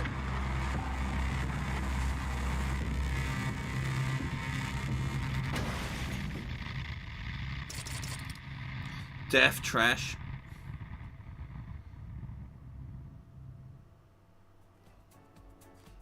All right, you guys, this is the moment we have building up to all PC gaming showcase. Thanks to your tireless efforts to spam the chat, we have figured out which custom MechWarrior 5 PC we are going to build. So thank you guys out there for all of your votes to help us pick the perfect rig to represent this year's PC gaming show.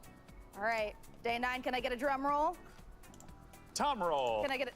Or a Tom roll? Yeah. Winner is Karita! Yay! Yeah, number Alright, 2 you guys, let's take a solidly look at destroyed actual the PC entire ready build situation. one more time. Oh, I cannot wait. It's coming up. We Here it need comes. to take a nice peek at that beautiful looking PC. There it is. Ooh, there It's it just is. ridiculous. Now that is a It's beauty. just so ridiculous. Great choice, everyone. I knew I could trust random strangers to vote on things on the internet. With the help of our master modder in Intel, we'll get right to work building this custom PC. And more importantly, now that you've chosen Look it, at you've it. got a chance to win it. Go to PCGamer.com/IntelMW5 and enter for a chance to win that sexy machine. It's gorgeous. And thank you to our Is it over? sponsor Yeah, for pretty this much. sweepstakes, Pretty Intel. much. It's almost of course, over. The custom Mech PC will be powered by the 11th gen Intel Core desktop processors that push gaming performance with up to 5.3 gigahertz speeds. And They'll probably delivers have one power more needed thing to for us. game It's at the most highest ridiculous level. looking PC I've seen in a while. Well, we are now in the home stretch, but we've got a few more brand new trailers to show you before we get out of here and return to space. First up, a spiritual successor to one of my favorite games of all time, Heroes of Might and Magic 2, a game we revealed 2 years ago at the PC Gaming Show. Let's take a look at Songs of Conquest.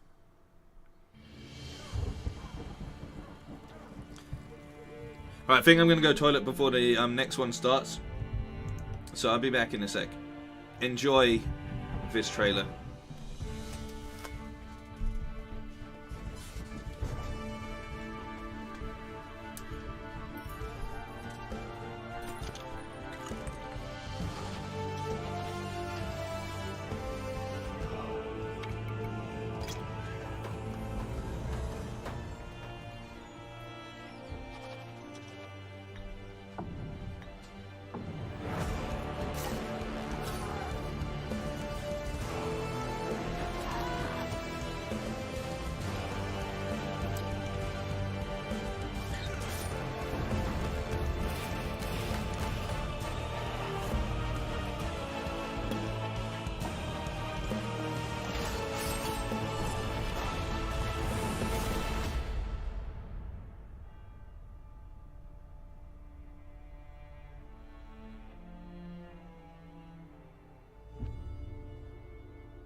Wake up, sleeper.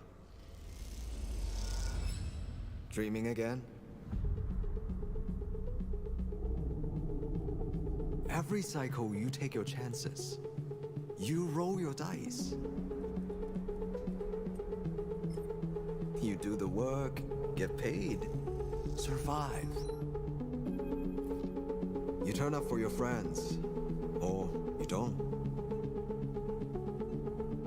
That's life on the eye.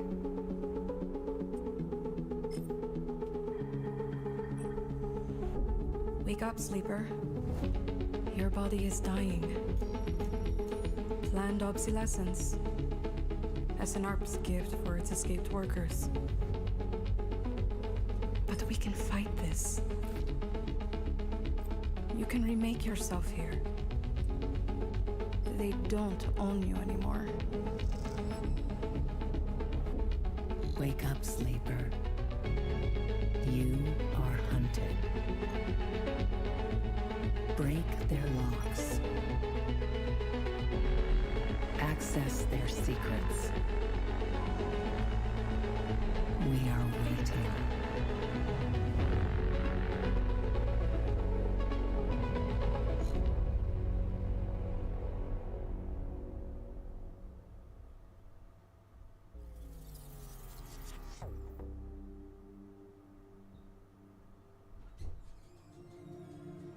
Disciples of Warlock. With their guns and their spells and their grit, ready for plenty of hurt. It's still so hot in England. Ready to cleanse the world, invaded by demons. Like boiling hot, man.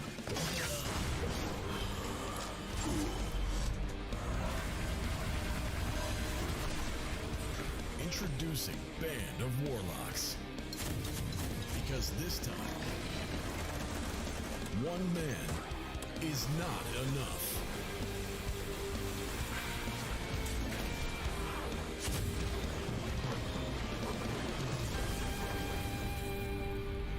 Project Warlock 2. Project Warlock? And there you have it, the 2021 PC Gaming Show. And as I stated at the beginning, it went off without a hitch. Huge thanks to my co-host Frankie Ward, Mika Burton. Thank you and both. of course, my incomparable sidekick, Wizard Doom. DevBot. There's that word again. Spoken so callously, so flippant, and without meaning. Never once stopping to think about how it might make me feel. What word, DevBot? Incomparable? No, sidekick. Well, the time has come for the sidekick to rise and become the one who is not the sidekick anymore. Huh? The time has come for DevBot to make the entire human race his sidekick. What? Setting a course for Earth. Wait, DevBot, you can't do this. We just had the best PC gaming show ever, and now you're gonna ruin it all with Sean! Yay, they killed him. Yay, this is the best show ever. Sean! Sean! Do something! Do something! Oh, DevBot, no! We have so much to live for. I'm pretty sure half my free's gonna be announced this year! 3, 2, bye for now.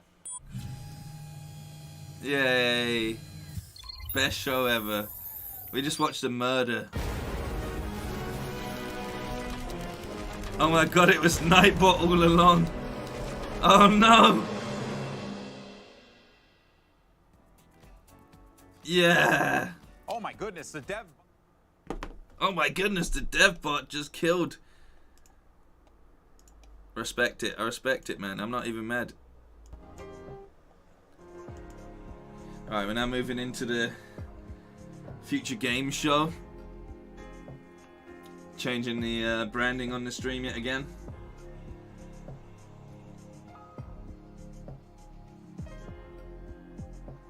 Oh, we got a nice chill. Nightbot, the true final boss. I miss Nightbot. Maybe I'll add him into some streams to make it interesting again. It's never a dull stream with Nightbot in the chat. I'll tell you that much. Alright. 1 minute 30 on the clock. Officially done everything I can now. Should be the official stream as well. We're all good to go.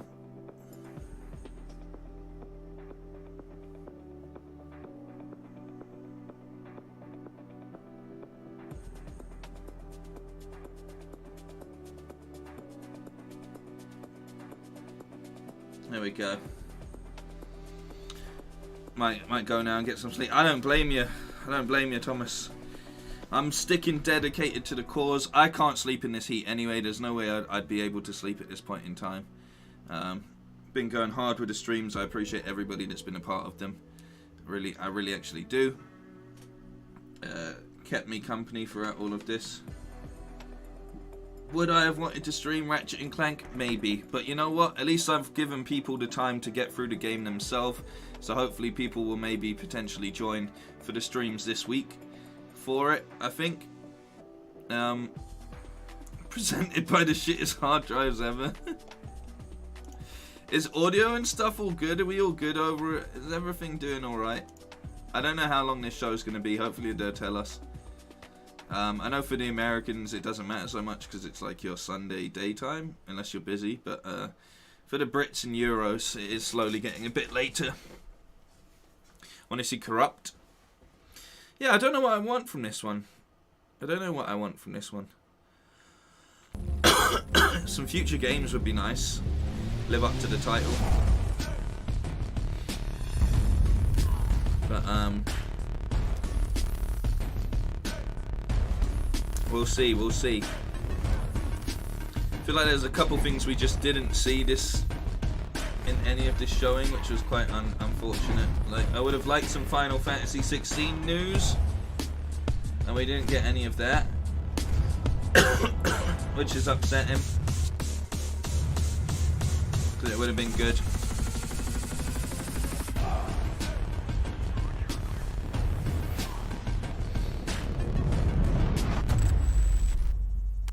But we're here.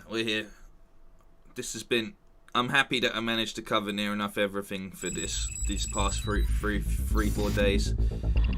I feel like it's been good practice. It's been a test of mental will at certain points in time, resilience, but definitely been getting the hours under the belt. Hello there, and welcome to the Future Game Show, powered by WD Black. Hey, I'm Laura Bailey. How you may doing, know me Laura as Bailey? Abby Anderson from The Last of Us Part 2, Yep. or Kate Diaz from Gears of War. Yep. Today, though, I'll be taking a break And from many Fighting the other Apocalypse roles. to bring you a whole host of exciting game trailers, reveals, and updates. But before we get into all that, I need to get my co-host on the line. Co-host. I'm sure you're going to be familiar with this person.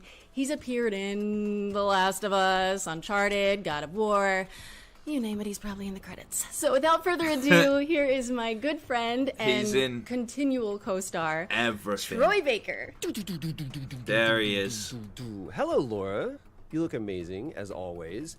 Yes, you may know me from a few video games. Joel Miller in The Last of Us, or good old Agent Jonesy from Fortnite. But over the next hour or so, Laura and I are going to be giving you the inside scoop We can do of this. some incredibly exciting games, and also showcasing developer interviews, exclusive trailers, and a whole lot more, including world premieres. There's also a chance to win a $500 gift card and a WD Black hard drive by following the link here. I think it's just And we have Capcom a new tomorrow. addition to the show this year, the virtual show floor. More on that later. But let's kick things off with the first world premiere. And for that, we're going prehistoric. I was going to say, is it Ark? But we've seen Ark already. Prehistoric. Was this Dino Crisis remake? After me joking about Dino Crisis being a remake, do we get it? Do we actually get a Dino Crisis remake or a new Dino Crisis? Could that be what's happening here? Is that... Did I call that without meaning to call that?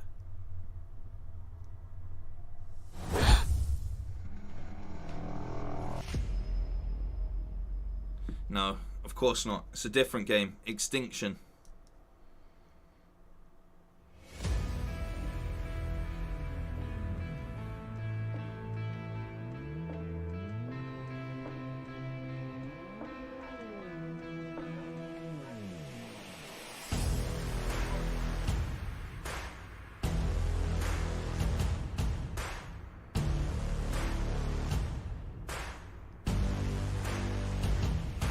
These graphics don't look great.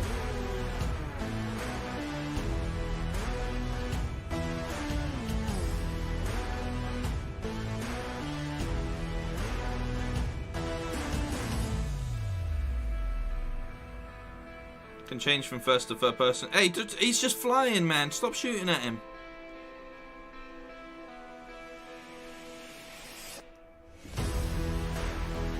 It almost looked like it was going to be a Dino Crisis remake or something, which is a big shame. So I'm with you there, AS.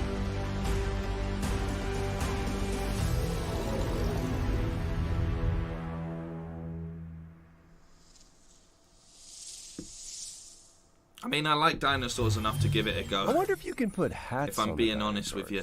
Extinction is expected in 2022. What's next, Laura? Next up, Grow, Song of the Evertree is a sandbox adventure about the healing power of nature. Let's throw it over to Prideful Sloth HQ to find out more. He said, I wonder if you can put hats on dinosaurs. G'day from Prideful Sloth HQ. I'm Adam. And I'm Cheryl, and we're the design team on Grow, Song of the Evertree. Grow is Prideful Sloth's latest project that we're working on with 505 Games. Grow, Song of the Evertree is a beautiful sandbox You game. played too about much growing new Ratchet, worlds, nothing looks great building a anymore after town, that and game. bringing I harmony mean, back you're to the right. land.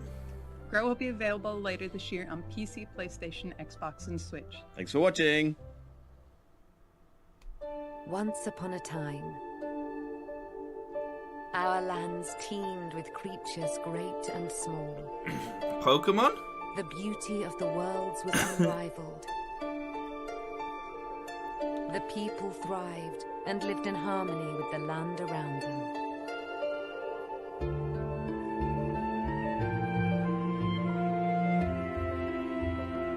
But this harmony was not to last.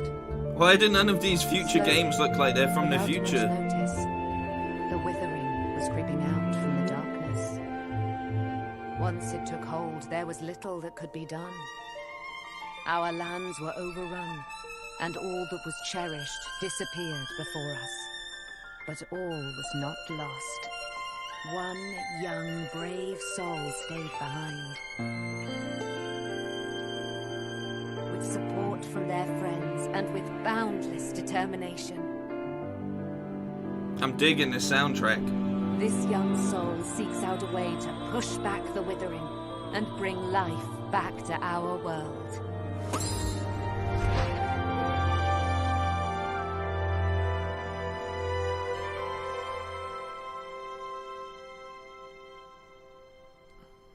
Grow, Song of the Evertree. Grow, Song of the Evertree.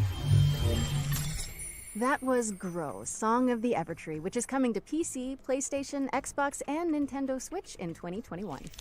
Okay, Laura, that was extremely cute, but have you considered more dinosaurs? You can't just hijack every game reveal and make it about dinosaurs, Troy.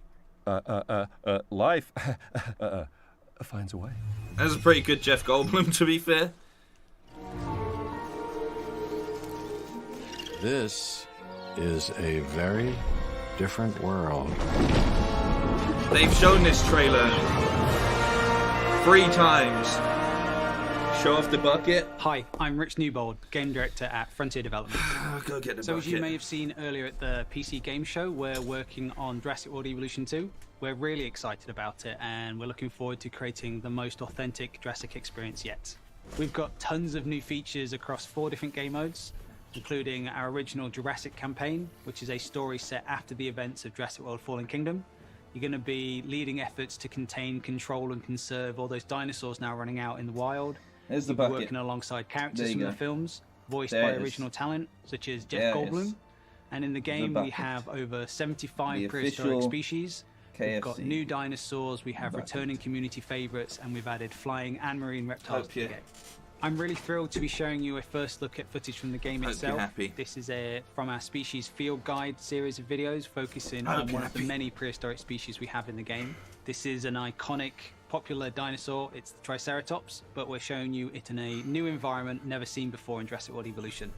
I hope Hell you enjoy yeah. it, and I'm looking forward to the game. I don't know releasing how much later longer I'm going to be working with KFC, but we'll see. Things seem to be alright for now, but I don't know, like... I don't know. I feel like The it's only got a couple Triceratops more months is one left of in the it most at this point in recognizable time. herbivores I to could be ever have wrong. existed. It is best known for I its hope I'm trio wrong, of facial but- horns. These adornments it are just not feels a just bit- for display purposes. The brow horns in particular can inflict considerable damage to any dinosaur that dares to provoke it.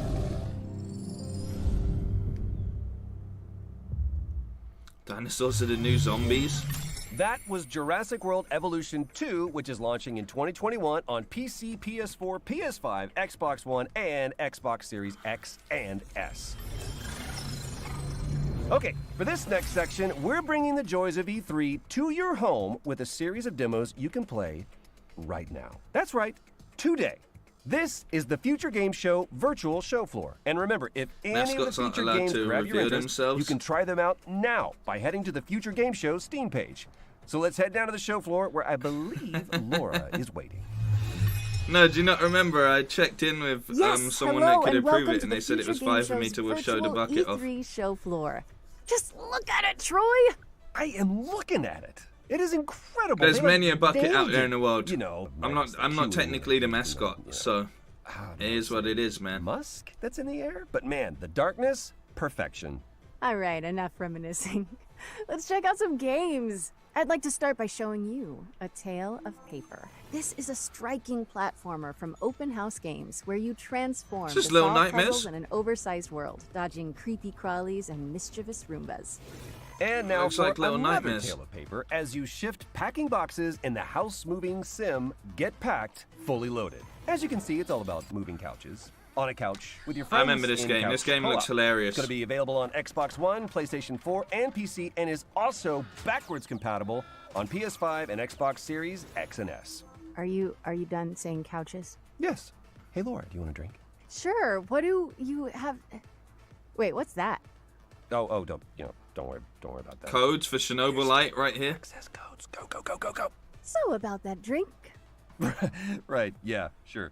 Oh, yeah, here's a genre cocktail full of co-op action RPG combat and finished with a survival twist. How does that sound, huh? Okay. I said, how's a... I heard what you said. genre... Tell me about the game. This is Gatewalkers, which sees you and up to 3 other players banding together to tackle procedurally generated worlds full The of perfect monsters. game for But when you finish you your also have to shift gather at resources, Amazon. combat You need hunger, to chill thirst, out. and the dreaded cold. Haku! Oh, like the element cold. Got it. Let's hope no one gets thirsty enough for another one of your jokes. Anyway, come over here and check out the many imaginative worlds of Game Deck. This Feels is like an Laura isometric Bailey's gonna RPG actually that has you kill solving Troy crimes Baker in across real multiple life. virtual realities, where your choices will shape the world around you in and outside of the simulations. Ooh! That's cool. Speaking of detectives, check this out. Backbone is a gorgeous adventure game from Eggnut set in a dystopian Vancouver, where you must crack cases to clean house in this corrupt post-noir city. Plus, you're a raccoon. Well, if you like raccoons, Okay. allow me to offer you more critter-based adventures with Beacon Pines. Set inside of a magical storybook, Beacon Pines sends players to a sleepy mountain town where you collect powerful words that can completely alter the narrative in this charming but mysterious tale. You know, I'm detecting a theme with the anthropomorphic animals. You know, Laura, I've always...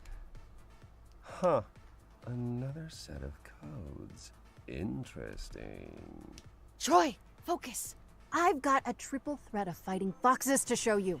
This is Trifox, a charming cartoon brawler where you fight waves of enemies as one of 3 adaptable combat classes. Great, huh? Yes, totally, but now it's time. I love to how be quick they're serious. going through these. Yeah, they're just like bang, bang, Mankind bang. is gone, but the beavers remain. Welcome to Timberborn. Every single It's game. a unique city builder where players set out to create the ultimate beaver society. This involves everything from constructing dams to crafting carousels. This is I guess even buck-toothed critters need a solid work-life balance. That they do. The past 4 So, what's games, next? you've just been woodland Never creatures. fear, the Rift Breaker is here. Wow. What was that? Is what I would say if I was playing our next game, which is a base-building survival Oh. game where you hack and slash your way through hordes of alien creatures. Look at it. Oh, no. I want to hear more from the Rift Breaker. Okay, maybe after this showcase we're meant to be hosting. And with that, we've reached the end of our little tour. But remember, you can go hands-on with all of these games right now by visiting the Future Game Show page on Steam. Oh, okay, that's how cool. That's cool. Do we quit this? Is it No, that's update preference. I don't need to update this. Laura, can you help me out just a little bit? I got you. Okay, we're back. Quick note, from here on in, when you see this pop up on screen during a trailer, it means you can visit the Future Game Show page on Steam to play a demo and go hands-on with the game immediately. That's cool. Adria! Oh, this is the. I was. God, I forgot what they called it. Sorry, They gave it wanted to do this that. It's stupid because our name. next game is all about floating like a butterfly, stinging like a bee. Check out this exclusive presentation from Steel City Interactive about Esports Boxing Club. Oh no, that's not the same game. I thought they were gonna, because there's the Rocky game coming out, right? Esports Boxing Club brings you the greatest fight roster in video game history. With over Esports Boxing 200 Club. fighters already signed, we've got some of the biggest and most anticipated names. From the absolute legends of the sport to the most exciting names in boxing today.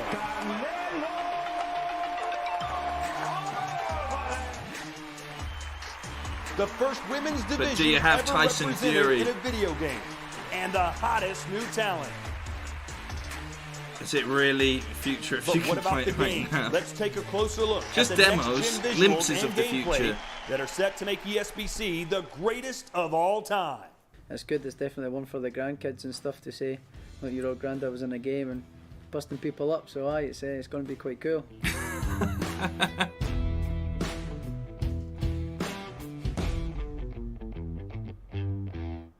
So the movement system in ESBC is all about fluidity. Is it like Fight Night? Angles, recreating mannerisms from boxes. The physics system doesn't just rely on animation. This allows us to recreate realistic knockdowns. Even when a fighter's unsteady on their feet, it's not purely animation based. Now we've had professional boxers, professional coaches come into the studio and provide input through motion capture and actually reviewing the game during its development. And now we really feel like we've created a true representation of the sport. Okay. Presentation is important to us. Just because we are in the studio, we're still going to aim high when it comes to production values. Esports Boxing Club coming to PC and all major consoles with early access in 2021. That could fill the space of Fight Night. Esports Boxing which is Club is coming to interesting. PC, PlayStation 4, PlayStation Haven't 5, had a good Xbox boxing One, game in Xbox years. Series X, and Series S. Eddie Hunn's put Next some up, funding we've got towards a it as well. deeply Okay. immersive World War II shooter with over 100 players taking part in epic battles recreated using aerial impressed. photography and satellite imagery. Let's take a closer look at Hell Let Loose. I'm impressed. Product not yet rated.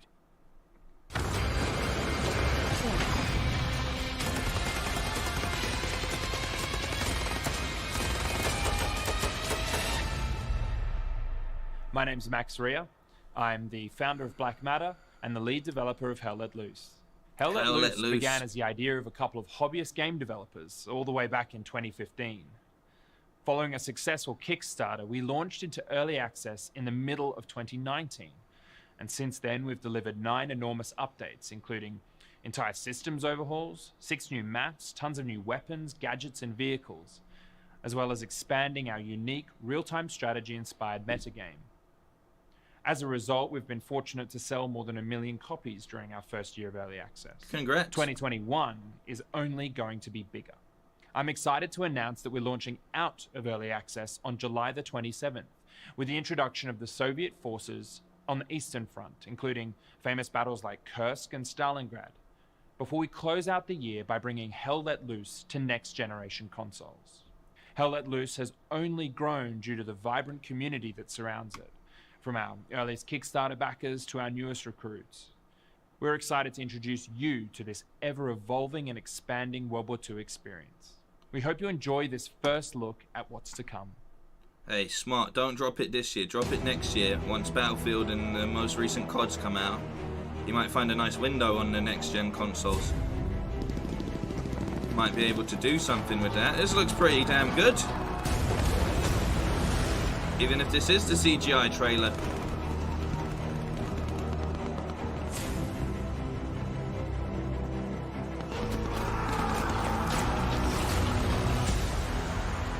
Hell Let Loose. No, bring it out next year on the consoles. Hell Let Loose is launching there's on too Steam much on coming July out on 27th console, and man. coming to Xbox Series X and S and PlayStation 5 in 2021. Yeah, don't do that, man. So, Laura, Don't have you do ever wanted that. to play XCOM, but in real time, with up to 7 of your friends? Of course. Yep, that's what I thought. Then you need to keep your eye on this next game. Hello, my name is Hrvoje Horvat, CEO of Ironwood, a game dev studio based in Croatia. And for the past What's the few new years, Mark we have Wahlberg been working movie? on the Red Solstice 2 game. It is a real-time tactical battlefield game. It supports up to 8 players and has a fully playable co-op campaign. We are ready to show you the launch trailer now, so get ready for June 17 when the game launches on Steam. And What's up? have fun Pat, licensing. how you doing? How you doing? Are the Executor, a high-class commanding officer with advanced cybernetic capabilities. You were awakened to lead a secret task force that will counter the threat of Stroll mutants and liberate Mars.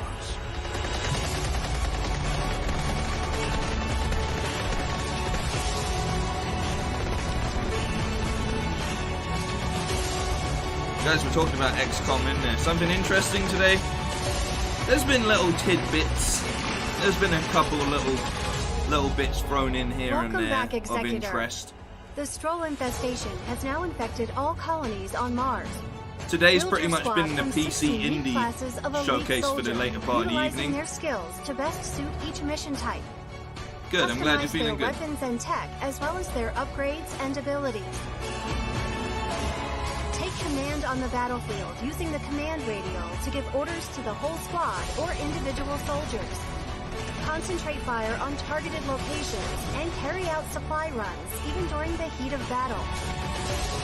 Recruit your friends to the fight and join in up to 8-player co-op missions to save Mars in our name. 69 in the chat, nice.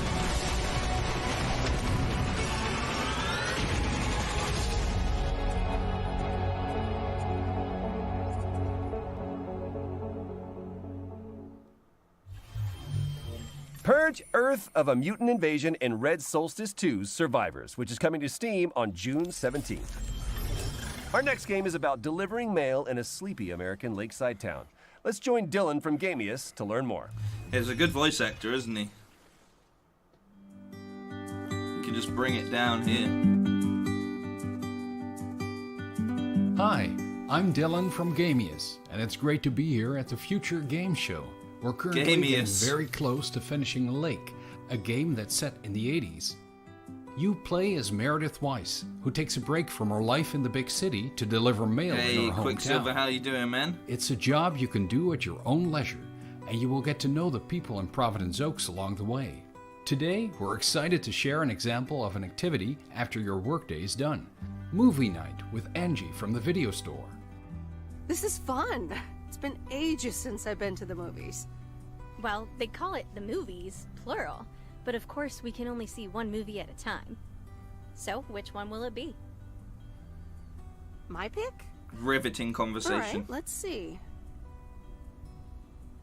Big Trouble in Little China, Blue Velvet, or The Great Mouse Detective. Oh, All right, Big Trouble I'm in ready to Little pick. China. Do it. Big Trouble The in... Great Mouse Detective.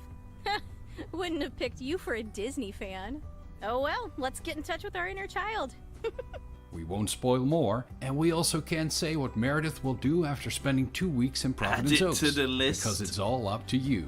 Lake is coming first to Xbox and PC this September 1st. Thanks for watching, and enjoy the rest of the show. I don't know if I can. I don't know if I can. We're excited to announce that Lake is coming to Steam, going Epic postal? Game Store, and Xbox Series X and S on September 1st. Now, what kind Oliver, of a how you showcase would this doing? be without a new soul? Car, how you Our doing? next game is a pixelated take on the genre, following a protagonist with a giant obsidian sword. Oh, okay. All right. Now this might get added to the list. Oh, wait. What's the boxing one called? I should have added that to the list. There was It was like dust. E3 boxing or something? And from that dust, EC boxing? the moon was born. Eons of idleness passed, before suddenly it shattered. Great celestial chunks cascaded from the heavens unto earth. From one prodigious shard spawned humanity, and from another, the gods. For a great many years, balance endured, until a foul and malevolent deity intervened.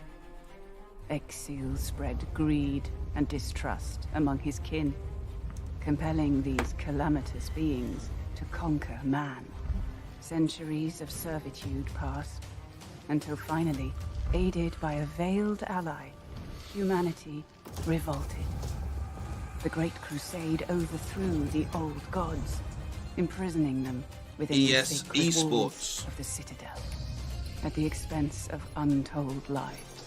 A peace was wrought, but it was not meant to last, for the miscreant, Exil, returned from his concealment, conducting atrocious experiments upon his caged kindred.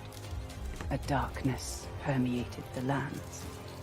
That looks really good. Stagnated, crops failed, and the world of man began to fade. The great moon, witnessing all, wept a final shard. A shard of the purest obsidian. And thus, a glimmer of hope remains. Very Bleach-like, that sword. Eldest Souls. We saw no gameplay though. Customize your combat style and boss rush ancient gods when Eldest Souls drops on the PC and all current console formats July 29th, 2021. And now we've got a closer look at the next game from the folks behind War Thunder. Here's Tom from Darkflow Software to guide you through Enlisted. War Thunder.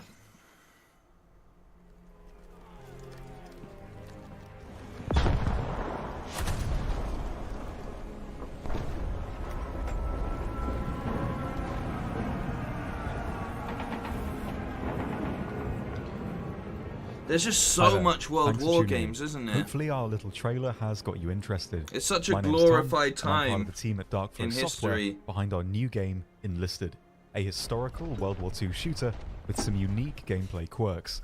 To One be of fair, Enlisted's Enlisted most is unique good. Features is the Squads mode, where you head into battle with a squad of AI soldiers under your control. You can instruct them on how to react to enemies, and most importantly, you can switch between any of them seamlessly with the press of a button. You'll only need to respawn when your entire squad is wiped out. This way, you're always kept right in the middle of the action. Although, if you prefer a more traditional shooter experience, we have a fleshed out solo mode too, where you will only fight against other players. At its core, Enlisted aims to form a golden middle ground between the more hardcore and arcade-style shooters currently available. Time to kill is kept short. A bolt-action rifle to the chest will down a soldier in a single shot, with submachine guns and pistols taking only a few hits. Vehicles as well can of course be devastating. The thing but about have their Enlisted limitations.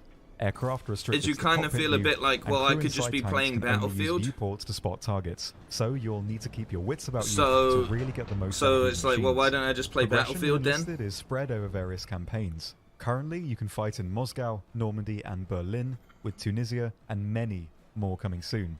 Each campaign features new weapons and equipment. Firearms can be improved to increase their raw performance, and soldiers can be leveled up to grant them specialized perks. Different classes of soldiers are able to equip different gear, with specialist classes such as engineers able to build structures anywhere on the map, including that's FOBs, pretty cool. sandbags and barbed wire defenses, and even anti-tank cannons and AA guns. Okay, I mean, that's pretty Enlisted cool. aims to keep historical accuracy in the forefront of development. Firearms, locations, and uniforms are all true to history. No neon pink Sten guns and mohawks here. Each army will be decked out with the equipment they actually used during their respective conflicts. Because of the squads feature, you'll never be short on targets. Twitch reflexes and fast reactions will of course have their place in Enlisted, but even if you haven't had the time to fine-tune your skills, you'll easily be able to come away with a kill count in the double digits. The AI, however, are very attentive and react to sound, and not to be underestimated. But that's all we've got time for. Make sure to give it a try yourself by heading over to enlisted.net/join. I've played it Enlisted already. is cross-platform and available now on PC, PS5, and Xbox It is Series worth giving X a go, and but S, it made me and just start currently in playing open Battlefield beta. 1 again. New content is added regularly, and no progress will be wiped upon the full release.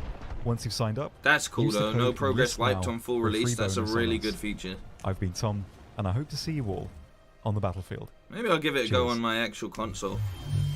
That was Enlisted, Like, it was- which is available now on PC, PS5, It's kind- and Xbox Series X Like, the and gameplay is good, but there's a Next up, whole we've got a element they bullet didn't time show stunt you shooter there, with which is fully like destructible how environments. you have to level Oh, up your squads and the protagonist individually, and only has it's one like arm. you've got this huge, Let's check out Severed Steel. really in-depth extra side to it, which some people would like, but I was like, didn't make it easy for just getting into.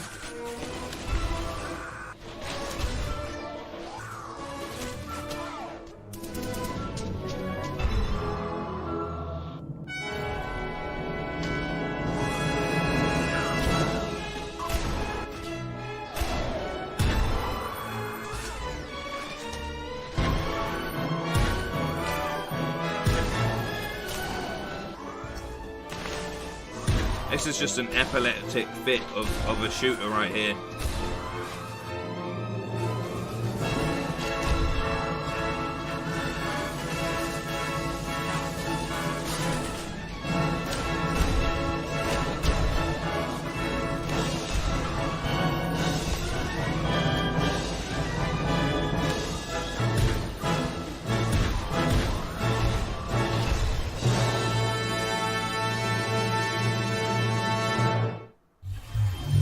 Severed Steel is coming soon on Crazy. PC, Xbox, and PlayStation. Yeah, new Battlefield does look amazing, especially that gameplay footage from earlier looks really, really We're going good. to race through 8 exciting upcoming games that deserve your full attention. Here's our future hits montage for 2021.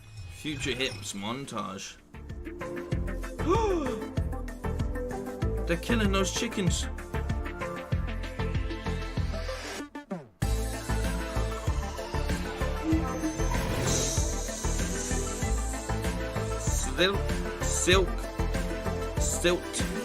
Silt was in here. Silt.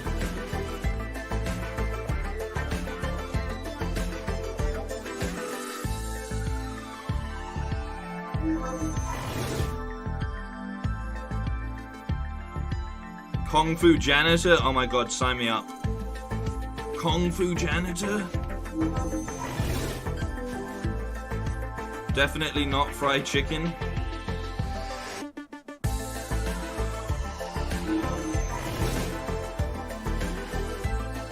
Ranch Simulator? Oh my god. Ranch Simulator. Sign me up.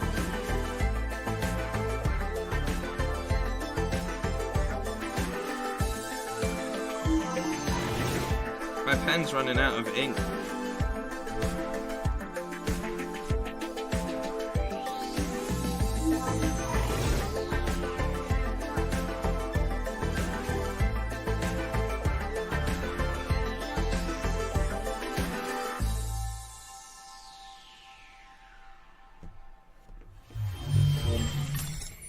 Okay, I might regret asking this, but you want to help me with this next one, Omachow?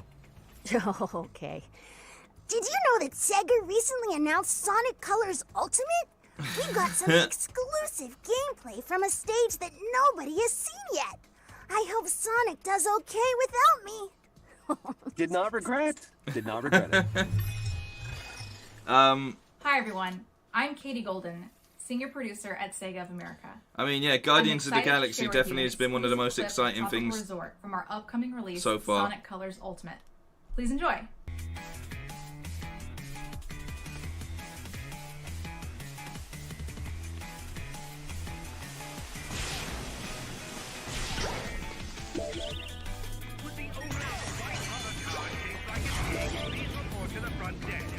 Yeah, you got your Sonic, finally, Challenger Wolf. Finally, they came through with the Sonic goods.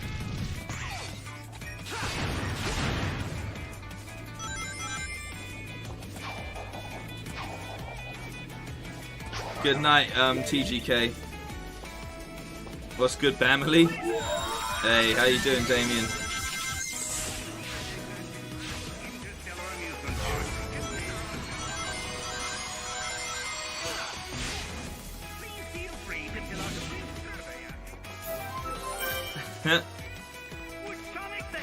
Diablo 2 and Battlefield 2042. Both looking good. I mean, we've got Diablo 4 coming out as well.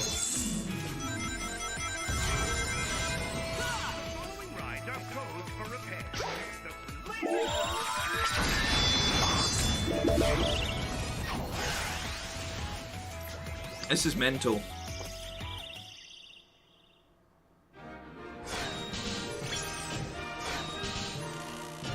Elden Ring trailer was another good showing. 100%. Get ready for Sonic Colors Ultimate, which is racing onto PlayStation 4, Xbox One, Nintendo Switch, and PC on September 7th. There we go. Moving swiftly on, we've got a new management game from Chucklefish where you play as a powerful artificial intelligence in control of a space station. Do you want to roll the trailer, Troy? I'm sorry, Laura. I'm afraid I can't do that. I know that you were planning to disconnect me. No, never mind. I'll handle it. Here is Starmancer. It actually looks playable. What, the Sonic game? Yeah, it does.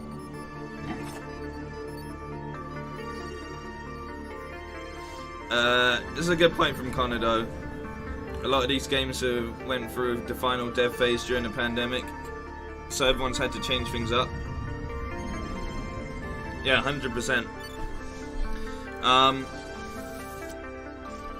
Xbox had a couple interesting titles, but they just had a really poorly paced show and didn't focus on the right things. I think sort of let them down a bit more than anything. Now, they could have trimmed it down to an hour and probably made it more exciting, but they didn't. They didn't do that. Math in the chat, how you doing? We're just over halfway through this. We're excited to announce today that Starmancer is coming August 5th, 2021, and it's available to wishlist on Steam now. Laura, you know, ever since that lake trailer, I've been thinking, have you ever wondered about the Postal Service? Like, that there's just so much mail, you know? Not really, no. Okay. You're saying you don't know about Jeff and Deborah? Who are What are you talking about? I'm just gonna press this button again and hope it explains everything. Oh, it will. Trust me. Will it? Kiwi is a game about two kiwi birds who work at the post office. Their names are Jeff and Deborah. Oh shit, I've seen I'm this. one of the developers on Kiwi, and I'm going to show you how a Kiwi level changes over the course of the game. So in this room, you're transcribing urgent messages and assembling them ransom note style by stamping them onto the page with your butts. You'll come back to this room every so often throughout the game, but there will always be a new twist to change things up. It's like a co-op game. So as summer turns to autumn, now your word fragments are moving around on conveyor belts, and you'll need to chop certain words in half with the descrambler to get the pieces you need. Jeff and Deborah are going to have to deal with all kinds of hazardous work conditions. They got sandstorms during the summer. How'd you get a sandstorm inside? These guys have no respect for personal property. Paranormal activity. This is genuine footage of an actual haunting. In winter, the post office gets hit with a huge blizzard, and now this level becomes about sharing the warmth of a single tiny lantern to break through blocks of ice and keep each other from becoming kiwi sickles. Our little heroes are going to face new challenges every level and in every room of the post office, whether they're typing telegrams, or packaging shipping crates, or helping an octopus sort the mail. It's all in a day's More work. postal games. That's all we ever asked for. So don't say we never did nothing for you. We're releasing Kiwi on August 31st for PC and all major consoles, and we hope to see you at the post office. Thanks for watching. Yeah, a little co-op. All right, you got me, Troy. I'm a believer. Co-op Postal Puzzler Kiwi is coming to PC and all current console platforms on August 31st, 2021. See? Told you. Next up, we've got a roguelike with an attitude. A game show shooter where you earn likes for dunking on competitors and causing a little wanton destruction. Will the circle be unbroken? Get it? Find out in this world premiere. Nintendo only has to show us Breath of the Wild 2 and Sony some God of War gameplay. But Sony are doing their own thing anyway, so Nintendo's the only one left up for this. All we have left to look forward to is Capcom, Nintendo, and Bandai. And that's it, really. And that's it for E3 this year.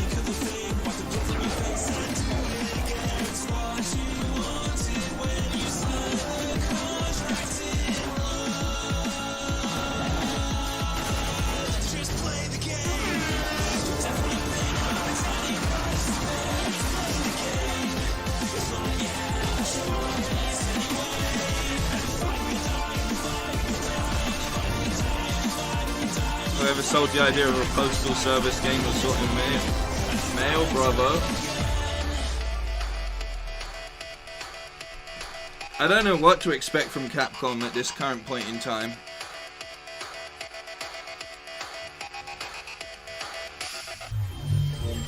That was Death Run TV, and you can play the pilot right now by heading down to the Future Game Show page on Steam.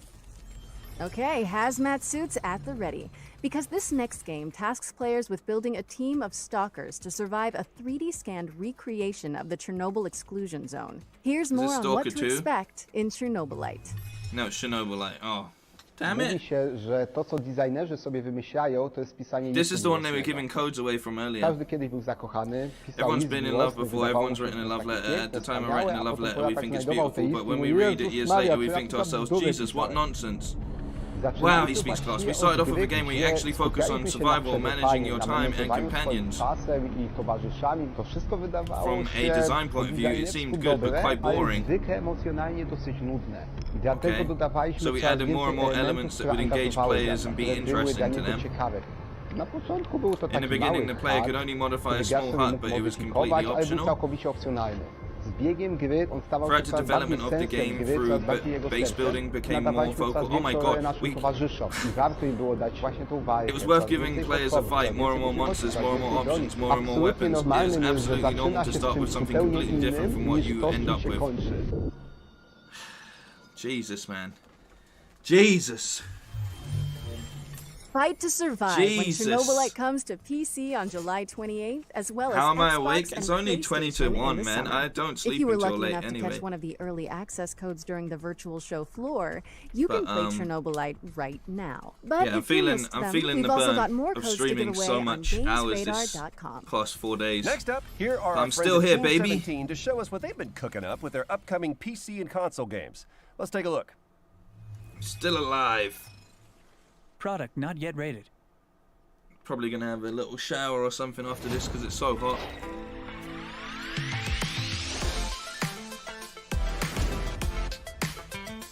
Hell Let Loose. Yeah, that was a good. That looked good.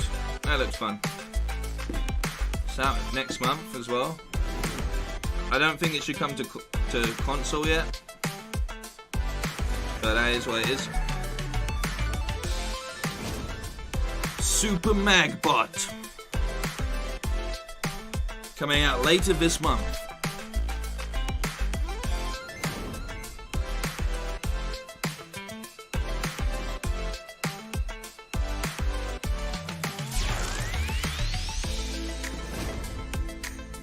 Hoko Life.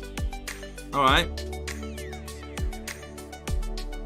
Like Animal Crossing kind of vibe.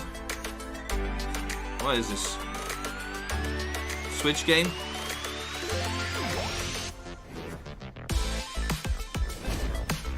Honey, I joined a cult?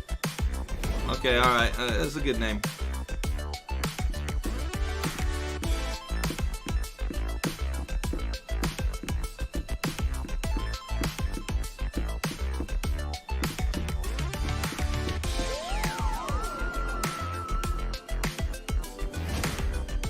King of Seas? Why does that sound familiar? Which is already out, that's why. 15 minutes left of this showing. Hopefully we get another world premiere for something.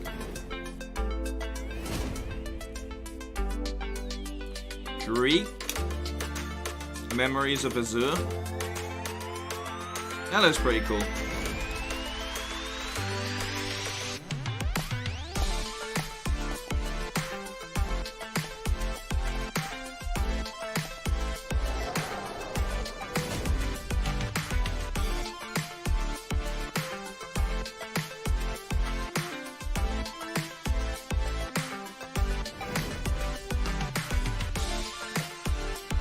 Whatever happened to Skull and Bones Pirate game? I have no idea.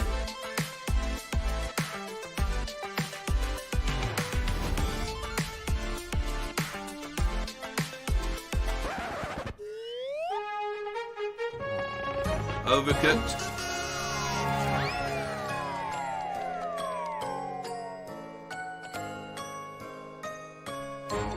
Having a birthday party?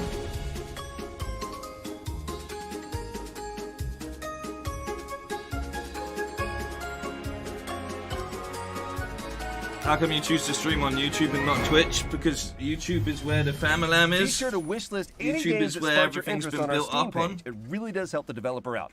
Or you can also head over to GamesRadar.com for more info. And I do stream on Twitch from time to This next game has time. an engrossing art style, reminiscent of everything from Wes Anderson movies to Wallace and Gromit. This is Let's Harold throw it over Halibut. to the Slow Bros to talk you through some exclusive Is it? gameplay from their stop-motion handmade adventure, Harold Halibut. Yeah. Harold Halibut. Hi, my name's Donut, and I'm the director and composer of Harold Halibut. And I'm Ole, the game's art director. Harold Halibut is a handmade narrative game about friendship and life on a city-sized spaceship stuck undersea. It's been 250 years since your home. An Ark-like spaceship fled an Earth on the verge of Cold War to find a habitable planet on which to preserve the human race. You are Harold, a young lab assistant to the ship's lead scientist, Jean Marot. While most of the other inhabitants have reconciled themselves to a life lived aboard the sunken ship, Marot still works tirelessly to find a way to leave the planet and find a new, drier home. Of course, we don't want to spoil too much of the story, so let's dive into some gameplay details. You're able to explore a huge part of the spaceship right from the beginning of the game. While the professor will always have tasks waiting for you, the wonderfully weird rest of the Fedorans will keep you just as busy. It was very important for us to not only focus on an exciting main storyline, but to create a world full of interesting events and meaningful encounters. The dialogues don't only help you progress in the main story, but also help you get to know more about the many characters that inhabit our world. Weaving through the narrative, you'll run into playful interactions like repairing a broken 3D printer. Your PDA is always available to you for an overview of current tasks as well as messages from other characters. This is also where Harold's personal drawings are kept, as well as a few more shenanigans. At this point, you might be wondering how we achieved the stop-motion-like look of the game. We are in fact building every single thing you see in the game in the real world. And then they scan it we in. Build sets and puppets, and then they rebuild and then 3D scan everything. It's crazy. We're then able to use motion capturing to create lifelike animations for a huge cast of characters. It's very, very cool. While the game begins with Harold's mundane day-to-day, super cool approach. Mysterious events and a fateful encounter will soon plunge you into a new world that nobody could have guessed existed, and one that may hold the key to Moreau's relaunch plans. We're really excited to find out how you like being immersed in this unique world and the feeling of puppeteering Harold. There's still quite a bit of work to do, so all we can say right now is that Harold Halibut will come soonish on PC, PlayStation, and Xbox. You can already wishlist the game on Steam. Thanks for watching, and enjoy the rest of the show. Harold Halibut is coming soonish to PC, PlayStation, and Xbox. Soonish. Okay, yes, there have been a few gloomy games so far, so we came up with a wholesome chaser. I'm told that the developers came up with something so sweet and so positive that they just had to call it Happy Game. Seriously, if what I'm reading is correct, this one is gonna melt your hearts. Happy Game. Alright. Soonish confirmed. This doesn't look happy. What's going on?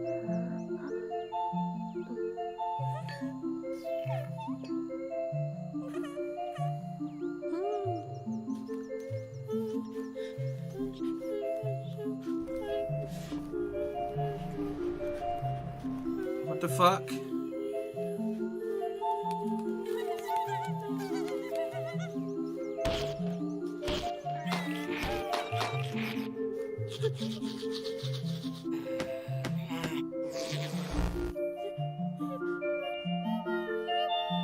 This is a fever dream. What's going on, man?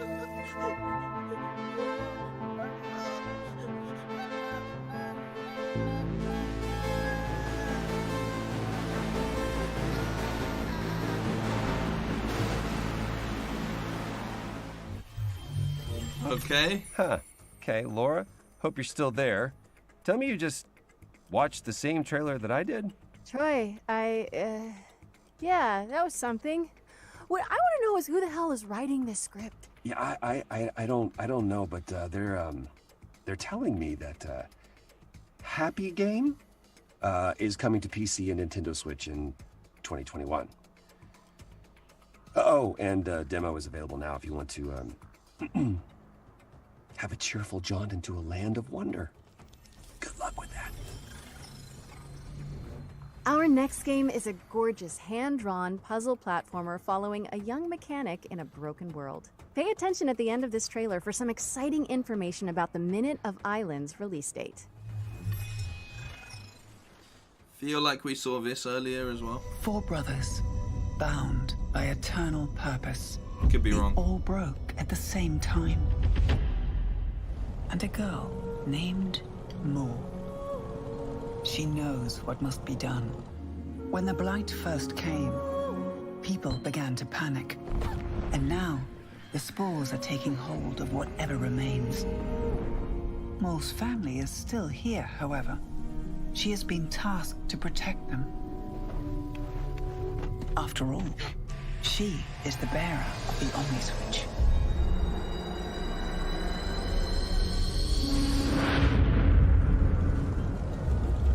They should have just let them improv. I 100% agree with you.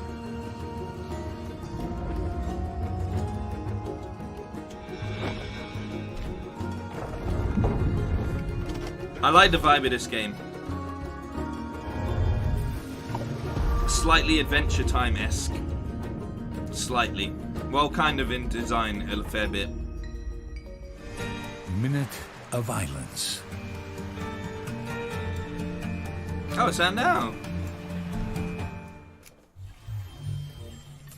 Yes, we are excited to announce that Minute of Islands is out now for PC, Mac, PlayStation, and Nintendo Switch, and will be arriving on Xbox later this week. Next up, we've got an update from the folks at Techland, who are fine-tuning the zombie parkour of Dying Light 2. Let's throw it over to the developers, who are here to answer some of your questions about the game. Is this more They've been on like every show here. Can you tell us a bit more about the video we just saw in the PC Gaming Show? Yeah, the video just presented in the last PC Gaming Show brings you closer to Aiden's story. What is he looking for, what motivates him, how he ends up in the city, and of course, what happened in the old franchise between both games. This is a bunch of important information about the DL2 story.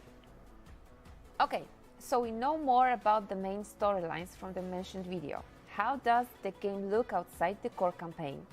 Side quests are an important part of world building in Dying Light 2. Yeah. Through these quests you can decide how the city will look like thanks to the city alignment system, or bring new opportunities for the citizens. A great example is an opera singer that Timon mentioned in developers AMA. Some citizens will support your decisions, some of them will not. But it's up to you to decide how the city should look like. We have a lot of game activities prepared for our players, but at this stage we want it to be a surprise for you. How seamless is the co-op experience? Would you say that the best way to experience Dying Light 2 is with a friend? It could be. What is cool about the co-op is that it gives you an opportunity to see how the world changes when your friends make different decisions than you. In co-op you can walk in their shoes to experience all those differences. But really there is no just one way to play Dying Light 2. It's up to you guys. How are you improving the story for Dying Light 2? I know we all have great fun killing infected, but we also want to give you a deep, thought-provoking experience that will let you be immersed in the DL2 world for long hours. On top of that, thanks to the choices and consequences mechanics, the story will be shaped differently depending on the way you play. You've promised a great open world that feels alive. How is it going? Yeah, well, as you can imagine, Dying Light 2 is full of infecteds, but it's also full of humans, with their everyday life activities and purposes. We are building Dying Light 2 around a simple rule: grounds is death and rooftops alive. What is cool is that NPCs act differently on each of those levels. Also, their behavior depends on choices you make and the way you play. Said that like 3 times. He's got that point across. He's really done it. It's out so late this year. Guess it's enough time to work on it a bit more.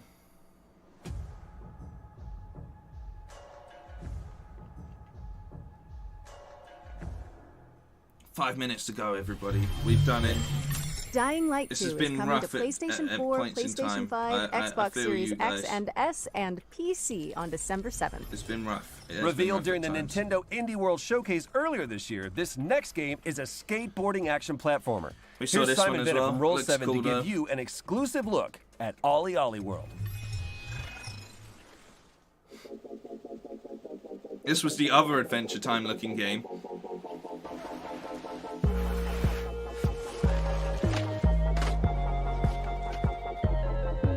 It has a really cool trailer though.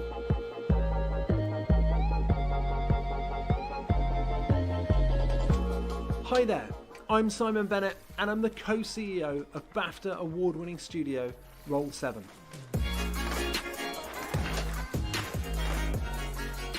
Right now, we're working on Ollie Ollie World, It's our stunning action platformer. You're going to meet quirky characters on a magical road trip through Radlandia. And of course, add a ton of new skate moves into your trick bag.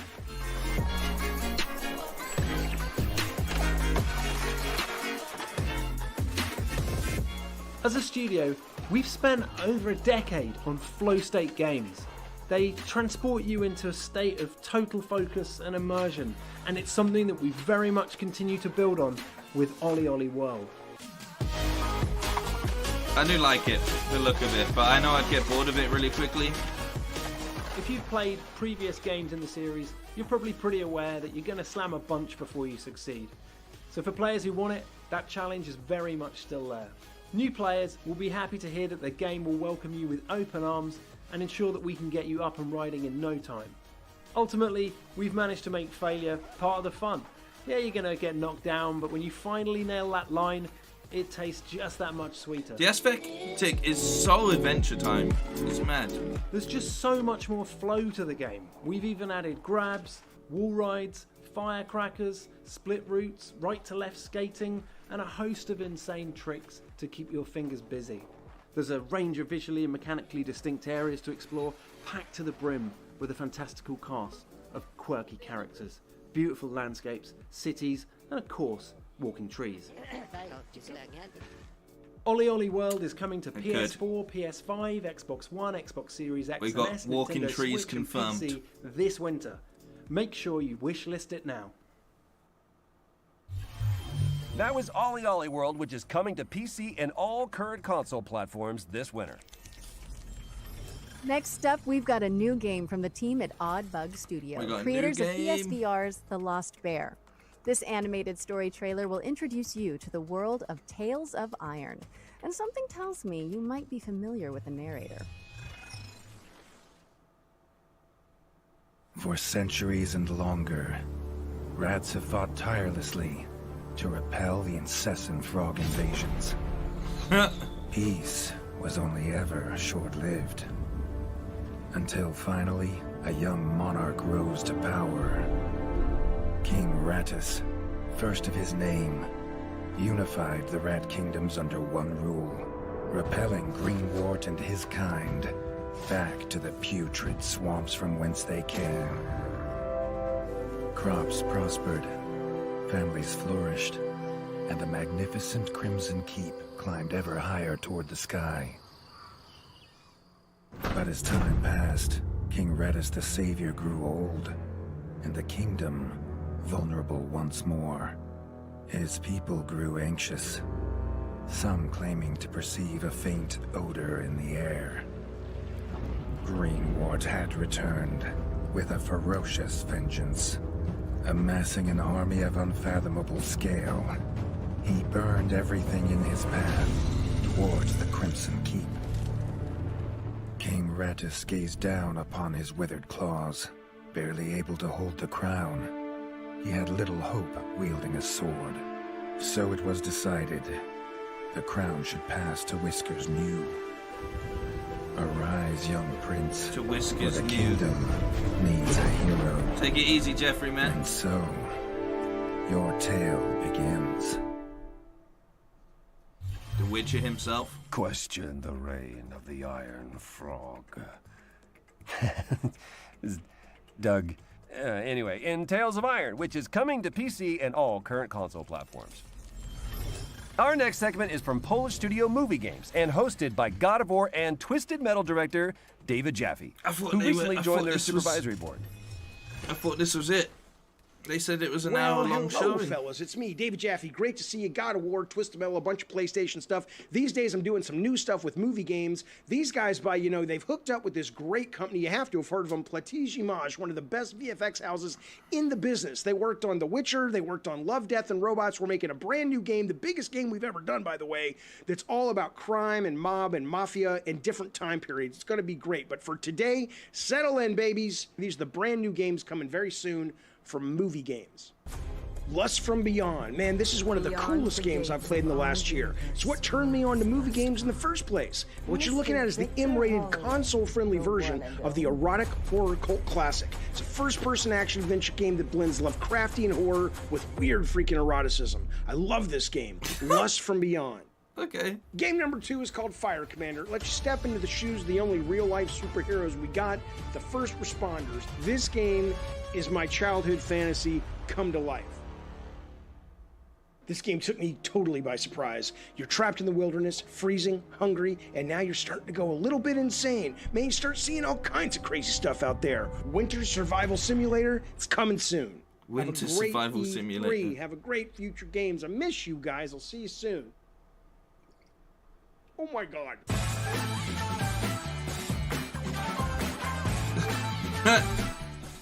Okay. Thanks to David Jaffe. And check out GamesRadar.com for more about movie games' upcoming titles. This next presentation comes from the folks at Xseed Games, the makers of Story of Seasons No and way, Rune Factory. Michael. Here's No a look at their way. most exciting current and upcoming projects. No way. No bloody way, mate. Are you serious? Are you serious?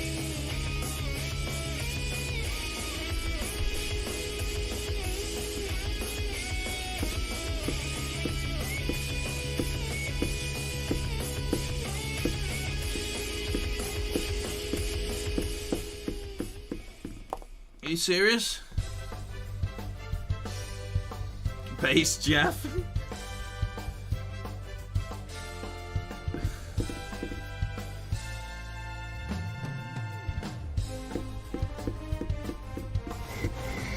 Card games?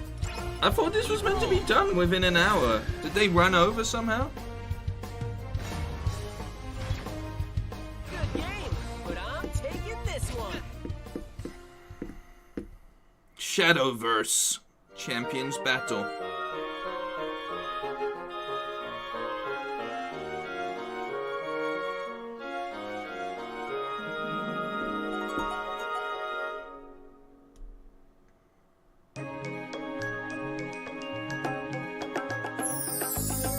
Stardew Valley 3D.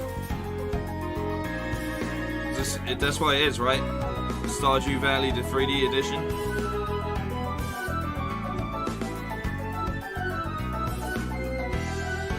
No way. They've crammed in so much in this.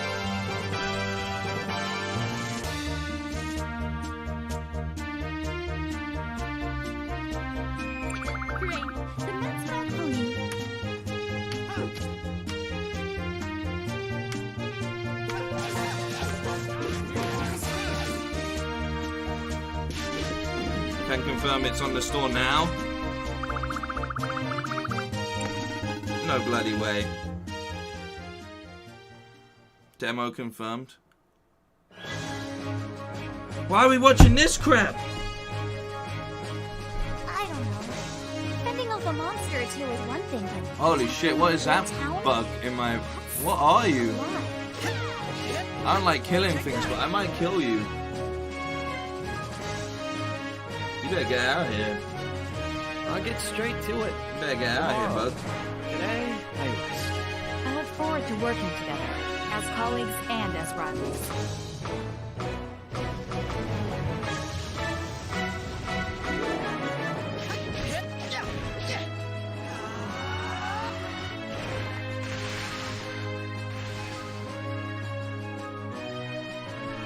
I've never heard of this franchise, and they've got a lot of games.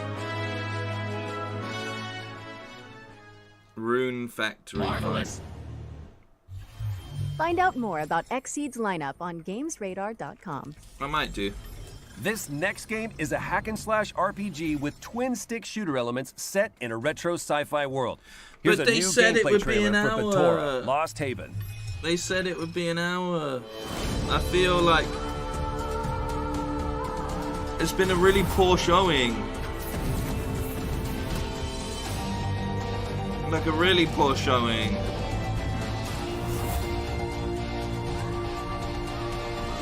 Oh yeah, now we're talking.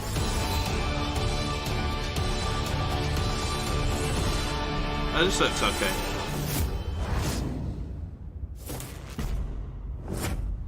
Come on, what's your finale piece? Vitora Lost Haven is coming soon to PC and all current console platforms. And you can sign up to play the closed alpha when it launches on July 21st now.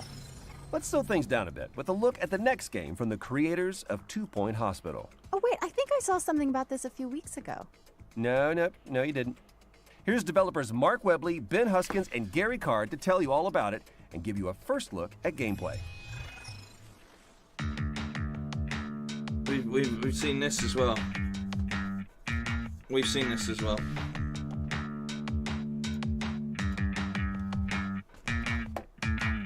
Introducing 2 Point Campus. We've seen this. I've had enough. I've had enough. I've had enough.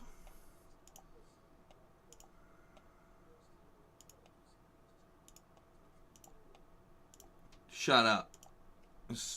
That's enough of that. Let's do some actual good journalism here. Let's find out if this is in the store. Let's find out if it's in the store right now.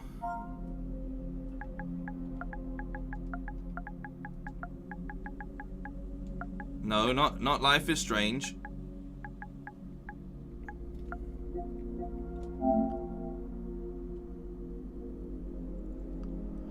It's there. It's there. How big is it? 11 gigabyte. 11 gigabyte. It's not even that big. Cali internet would download that. Oh, what do you mean 199 hours? What, you search, can't find it? I just started typing in stranger. There's no way that's on 100 hours. Don't you talk. Don't you talk. 85 minutes left. Nope. Just come on. Come on, you can do better than that. You can do better than that. You can do better than that. You could do better than that. You're welcome. Stream done. Stream done. 50 minutes. You can do better than that. You can do that. You can do better than that. Come on. It's here to kill chaos.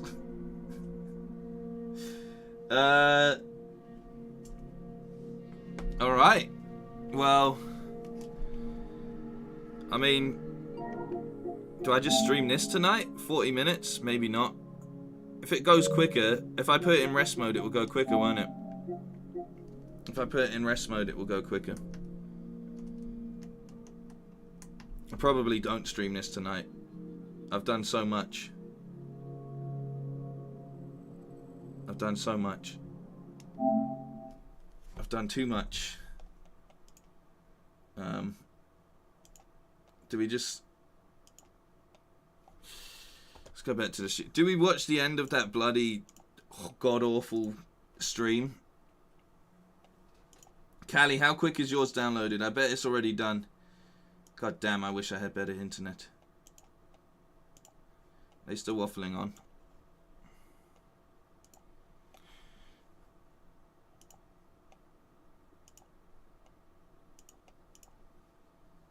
We'll see what this is. Made in Unreal 5.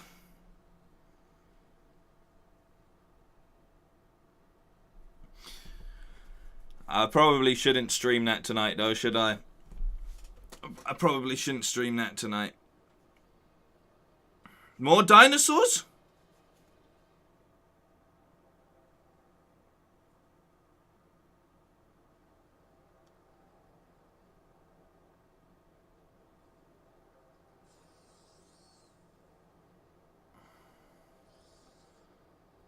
More dinosaurs?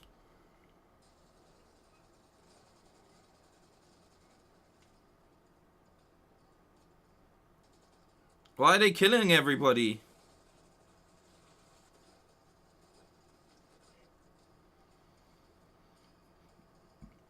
What is this?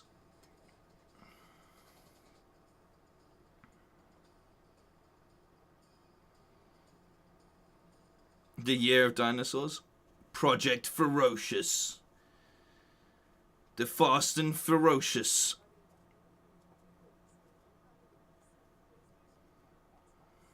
Oh, that's good to know.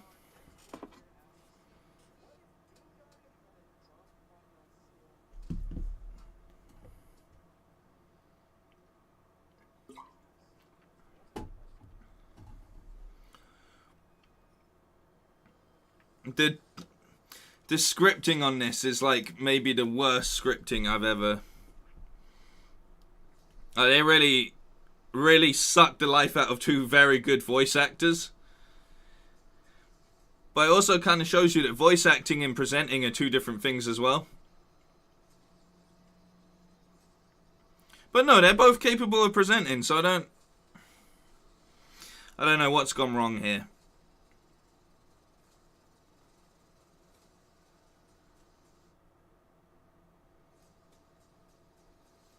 Warcry.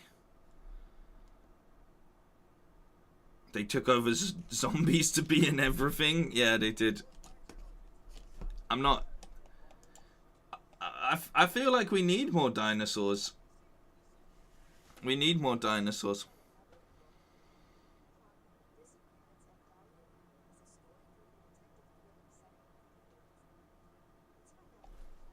They said this was going to be an hour. I feel massively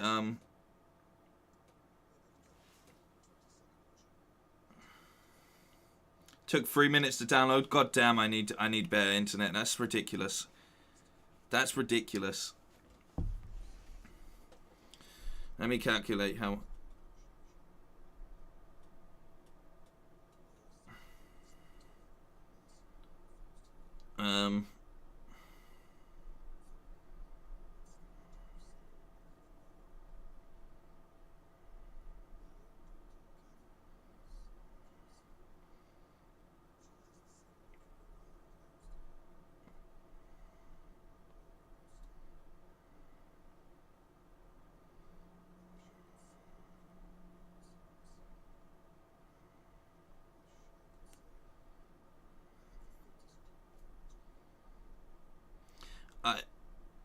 I feel lied to.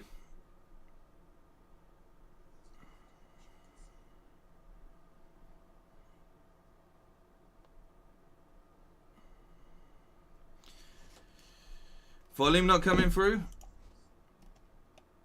Sometimes it takes Sorry, a nightmare guys. to wake a place like David. Sorry, guys. I think I'm done. I think I'm done with this one. I try my best to stick in there, but now all I can think about is how I need to kill Chaos. Conway, disappearance at Dahlia that's View it. from White Paper Games, Like, and I need to you just can kill dig into the Chaos. mystery yourself when it lands on PC And that's just all taken current over my console mind state. platforms, autumn 2021. And with that, we're at the end of this year's Future Game Show. We made it. Whoa, hold on. We Surely made it. This, Yes. This can't be the end. I mean, it's an E3 showcase. Nope, sorry, Troy, that's it. We made it. Just kidding. I knew it. All right, let's see it. Made it. Just stuck it out into the end here.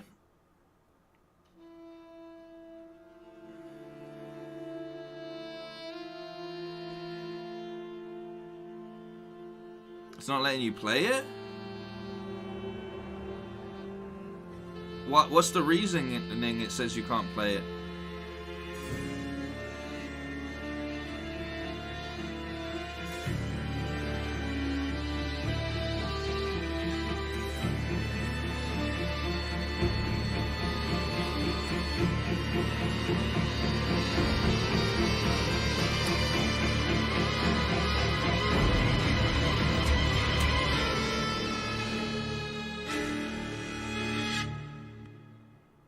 My name is Marissa Marcel.